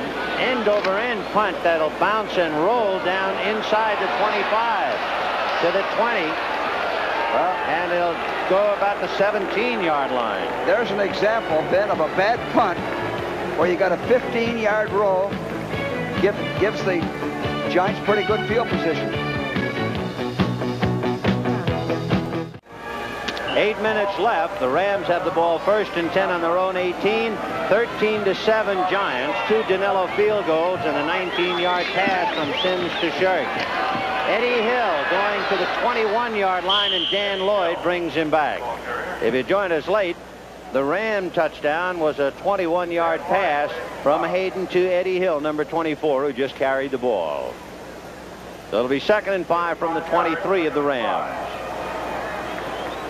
This is a big series for the Rams. It's a big series for the Giant defense. And the coach is showing the strain. Ray Perkins on the left, Ray Malavasi on the right. It'll be Elvis Peacock, and as he hammered from the side by Brian Kelly, number 55. Oh, I like that Kelly. He gives you everything he has. He's a hitter. He's a hustler. And another guy that's having a good game is number 70, Jeter, today. Of course, Jeter went to school here at SC. Brian Kelly lives here in Thousand Oaks. They have a little extra going today. 3rd and 4 from the Ram 24. Denard left, Smith right. Peacock and Eddie Hill, the running back. Hayden, play action roll. And buried by George Martin. Yeah. Oh, did Martin drill him? And Hayden is hurt. Martin made a heck of a play, and did Jeter come around there? See 70 over there? Jeter was right behind him. Watch Jeter. Watch 70 pursue on this. This is real hustle. And watch him come down the line. If Pat decides to cut back, he's right there. And here comes Martin, and there's Jeter right there to finish him off. Good teamwork. Jeter really drilled Dan Rysick, and Rysick is shaken up on that play. So might get a bad snap. 4th and 5 from the 23, and Rysick now has to snap the ball deep to Ken Clark, who'll be punting from his 10. High snap. There you have it. Chasing him is Martin. Hitting him is Moorhead. I don't think he made it. So it could have been a bad snap. That's because Jeter drilled the center, Dan Rysick. Yeah. Look at that. Yeah. That's a bad snap. Chamberlain wouldn't have had any trouble with that one. So I'm sure a lot of folks here just think it was a bad snap, but those of you who saw the replay, you saw Rysick get hit by Jeter. That's a pretty good reason for a bad snap. Danny's had some trouble with his arm. His arm goes numb when he's hit. He's been playing regular offensive guard, and they've had to take time out. But now Phil Simms is in there for the kill, so to speak, with 6:20 left. It is 1st and 10 on the Ram 26. Now the strategy is no mistakes. Come away with at least 3 points. Don't take chances. Coder and Taylor in there behind Simms. And Simms is going to take a chance. He's going to pass it in a crowd. And he's got Perkins inside the 15. I don't know how Elmendorf didn't pick that off. That was almost intercepted. Gee. And Malavasi can't believe what has transpired here today. It is 13-7 Giants, and the Giants are driving for yet another touchdown with 5:56 left in the game. The big thing the Giants want to do is keep that clock running, and again, come away with 3 points. Don't make mistakes in here. 1st and 10 on the Ram 14. No penalties. There he took time out. That's good. That's smart on his part. That shows me something, Ben. It doesn't quite tell at all. 5:40 left. The Giants 13-7. And perhaps the key play here, the injury when Gary Jeter ran over Dan Rysick. Rysick then in a punting situation was the snapper and made a bad snap, but you can understand it after he had been hurt. And the Giants take over 1st and 10 on the 26. They now have it 1st and 10 on the Ram 14. 5:41 left. And you know, Ben, what you have to tell your ball club? You have to tell the offense, this is the ball game. You have to tell your defense, this is the ball game right here. All right, let's see about it. 1st and 10 on the Ram 14. Slot right, Perkins inside Scales. Shirk is on the left side. And Simms going to put it up again to Perkins. Touchdown! He beat Nolan Cromwell. You know, he threw that a line drive. Usually you loop that ball. He threw a line drive and still got it in here. Let's see it again. Here it is. He's looking all the way. Went up and took it away. Nolan Cromwell unable to get there. Well, Cromwell's playing out of position. Right. He's a safety playing the left corner. Didn't see the ball. And for Perkins, his third touchdown reception of the year. So it is 19-7 New York. Danilo kicks it up. It's good. Perkins made a nice catch. Perkins went up and took the ball at its highest point, and that's what he's supposed to do. Cromwell lost it. 39 seconds left in the ball game, and the Giants, who have not beaten the Rams since 1961 in Yankee Stadium, when Charlie Connolly did it 24-14, they're leading 20-7. 5:39 left in the game. Giants 20 and a desperate Ram Club 7 with Joe Danilo kicking and deep Drew Hill, number 87. And Danilo gives it a pretty good thump. Hill takes it on his 1 to the 10, 15 to the 20. Cuts inside Reese to the 30 and is brought down. Scorpan finally hit him as he got out to the 33-yard line. Miami defeated Green Bay 27-7. So 1st and 10 for the Rams with 5 minutes and 28 seconds left in the game. The Rams have not lost 3 straight since 1972. And for the Giants, they not only snapped a 10-game losing streak on the road against Kansas City, they're trying to make it 4 straight for the first time since 72. Hayden, a little release to Elvis Peacock to the 45, midfield and to the Giant 49-yard line, 1st and 10. From here on in, it's pass rush and pass protection. The linebackers have to play Peacock a little tighter than that. His big plays this year have been on flare passes where he gets the ball out in the flat and runs with it. Hayden sending Denard left and Smith right. It's Peacock and Eddie Hill in the backfield. Hayden over the middle, and he's got his man. Once again, it's Elvis Peacock to the 36-yard line with Harry Carson making the tackle. You know, Peacock didn't catch the ball very much at Oklahoma. None of their backs do. When he came to the Rams, we found out he was a heck of a receiver. He has fine hands, soft hands. He had caught 15 going into this game. So it's 1st and 10 on the Giant 36. Back Sinclair, and it's another one to Peacock. And he cuts inside the 30. Almost made the first down on a great second effort. You know, Ben, sometimes you think you got the ball game won, and you play a little too soft, you play a little too loose. The Giants are giving them a lot of yardage. So it is 2nd and 1. The ball is on the Giant 27. 3 straight passes to Elvis Peacock. Charlie Young in there on the right end as the tight end. This time it's Eddie Hill. Eddie running for the first down. It'll be very close, but he fell forward just enough to pick it up. The 1st and 10 Rams. The Rams taking a timeout, so they'll have 2 left. 20-7 in favor of the Giants. 3:38 left.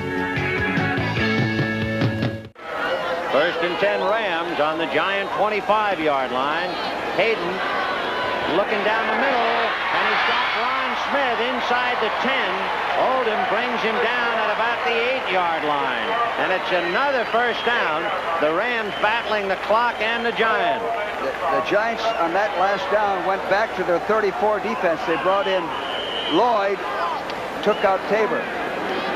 And Hayden now on what might be a busted play. Flags are flying, and Pat's arm is deflected by Mendenhall. Well, I think it's against the Giants. Offside against the Giants. It's against the Giants. Evidently, Dennis Harrer and Eddie Hill are pointing towards the Giants. Offsides against New York, the preliminary signal. You can take another look at Hayden. And once again, Mendenhall slithering off the arm and the pass falling harmlessly. But of course, since the penalty was against the Giants, the Rams now with 3:08 getting closer. It'll be first and goal. Defense number 75. Offside, first down. That's George Martin trying to put on an extra rush. Mendenhall, to his credit, he kept coming. First and goal. The ball is just about on the Giants' 3-yard line. And Hayden is going in the end zone, and it's dropped. Eddie Hill was the intended receiver. It might have been a little too hard to handle. That was a hard pass. He threw that about 10 yards and real hard, and I think Kelly was right there on him. Let's see. Oldham. Oldham right on him. The free safety is up so tight he's like a linebacker there. So it is second and goal from the 3. Smith is wide right, Denard left. Hayden looking in the end zone, lobbing it, intended for Denard. Oh, what a catch by Preston Denard. Over Oldham and away from Caldwell. It looked like he overthrew the ball. Denard made a great catch. We'll see that again. That's his second touchdown of the year. Pat has pretty good protection. And this is a type of pass that you're never going to have intercepted. Now watch this catch. He lays out right in the fingertips. You can't defense that pass. The Rams are back in the ball game now. The Giants defense played a little too soft, a little too loose, let them march all the way down the field. We saw this against Cleveland, the Redskins, a couple of weeks ago. Same thing. So now it is 20-13 Giants. Corral trying to cut the lead. The spot, the kick, it's good. And we have 2 minutes and 57 seconds left in the ball game. Boy, don't go wandering off. The Giants 20 and the Rams 14.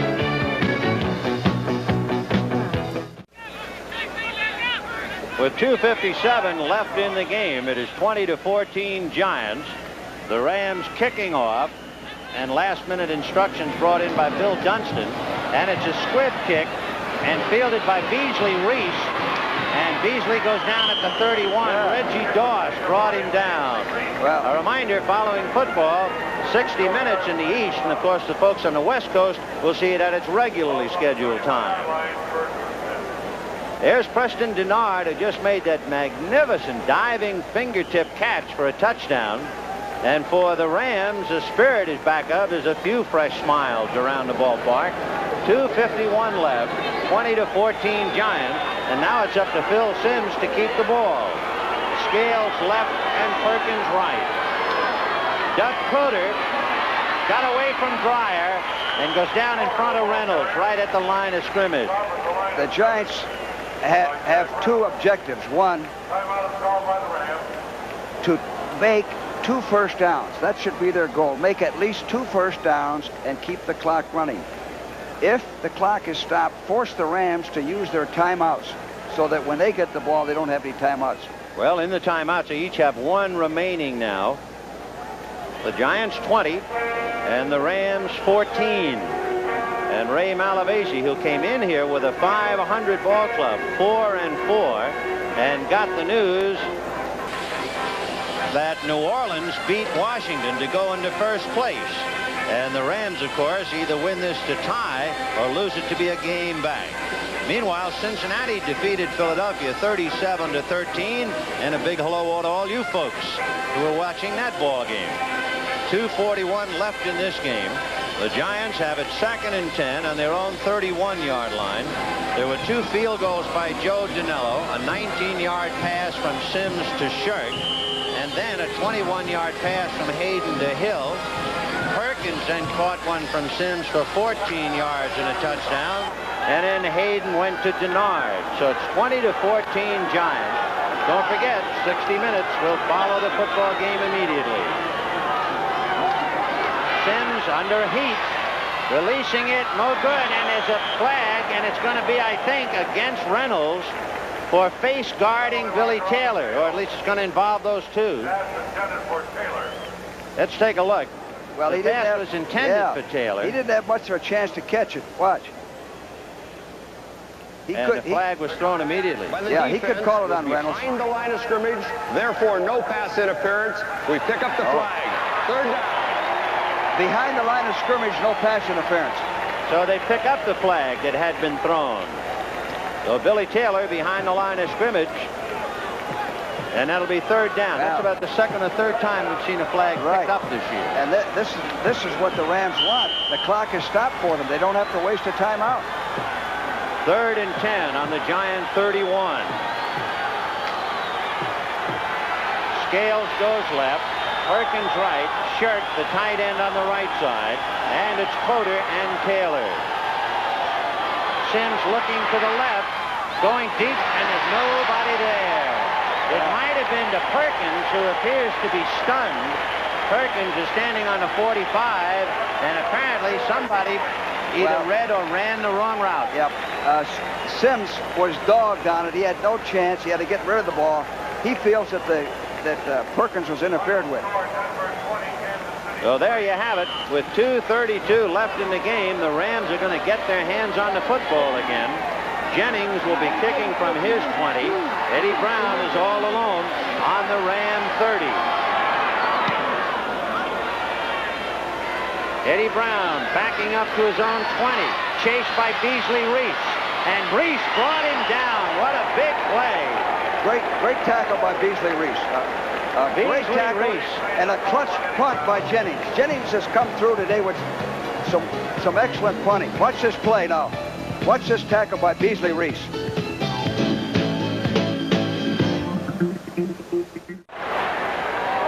Eddie Hill taking the pass from Hayden, slipped and fell at the 20-yard line. He has to get to the 23. The Rams, of course, are in a 2-minute drill, and we have 2 minutes and 6 seconds left, says the clock, and Hayden in a hurry. Looking over the middle, and he's got Preston Denard at the 38-yard line. And now the 2-minute warning, 1:58, and the clock is stopped. So Pat Hayden on a move, fighting the Giants and the clock.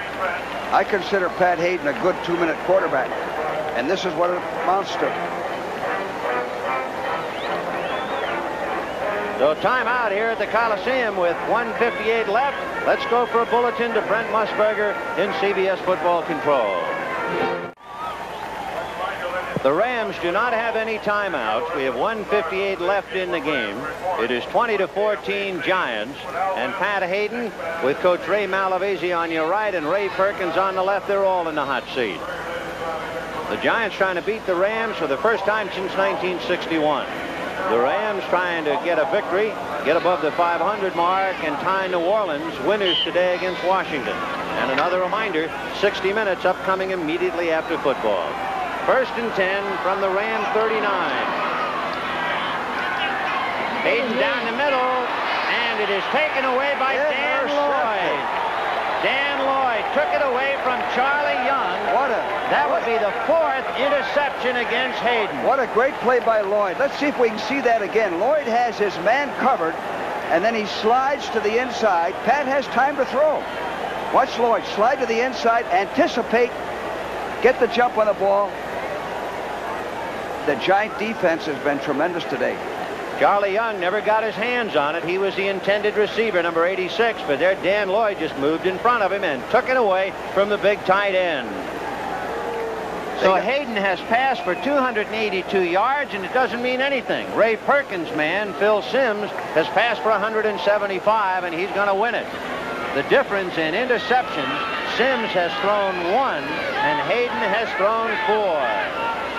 1st and 10 from the Ram 46, and down goes Sims just to eat up the clock. Now that's Remember, good. the Rams are helpless. Right, no timeouts. You know, another thing, we've talked about Jennings. Jennings has 8 punts for 354 yards, and he's kicked some clutch punts today out of the end zone around his 10-yard line that put the Rams in bad field position.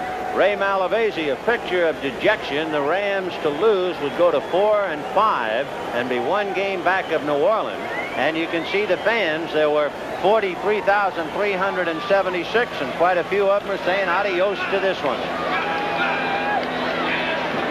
Sims again goes down, and the clock ticks away. Well, it looks like a great victory for Ray Perkins, his coaching staff, the New York Giants, and all the area of New York. 4 straight. They beat a playoff team today. The Rams are a playoff team. Ray Perkins hollowing to Phil Simms, use all of it.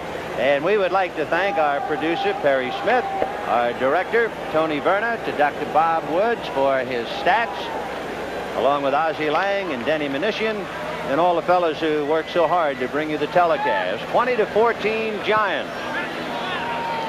It is 3rd and 14, but that's not really important right now. Simms is going to go down again, eat up some more time. The clock shows only 30 seconds left. By positioning 3 backs in a backfield, if there's a bad snap, if the ball goes through, they recover it, and they keep the defense off your quarterback so he doesn't take a blow. Ray Perkins has done something the Giants do not know about. They have won 4 straight for the first time since 1972.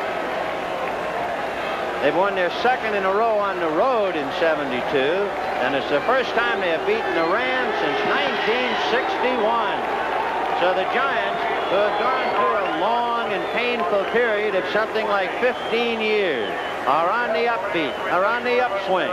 And it's all due to Ray Perkins, to George Young, and to a talented young coach and quarterback, young Phil Simms. Simms made 3 plays on his own today. A lot of quarterbacks could not have made the plays that he made. He's physical. He's got good size. He can run. Plays that the defense, you can't practice defense in those plays because you don't know when they're going to come up. And he showed something today, Ben, that I didn't know he had. He's got some toughness because he took a pounding today. He did indeed. In fact, at one stage it was questionable if he'd even be able to come back. And he not only came back, but he was able to move the club in and get the big touchdown to Perkins that virtually iced the ball game. And the Giant defense stopping the Rams on 4th and inches when the Rams could have gone ahead was a critical part of this ball game. So the Giants have made it 4 straight as they knock off the Rams 20-14. The Giants led 3-0 at the end of the first quarter, 10-0 at the half. Then it was 13-7 at the end of 3 quarters, and then the final score 20-14. So for George Allen, Vin Scully saying so long, the NFL on CBS, a presentation of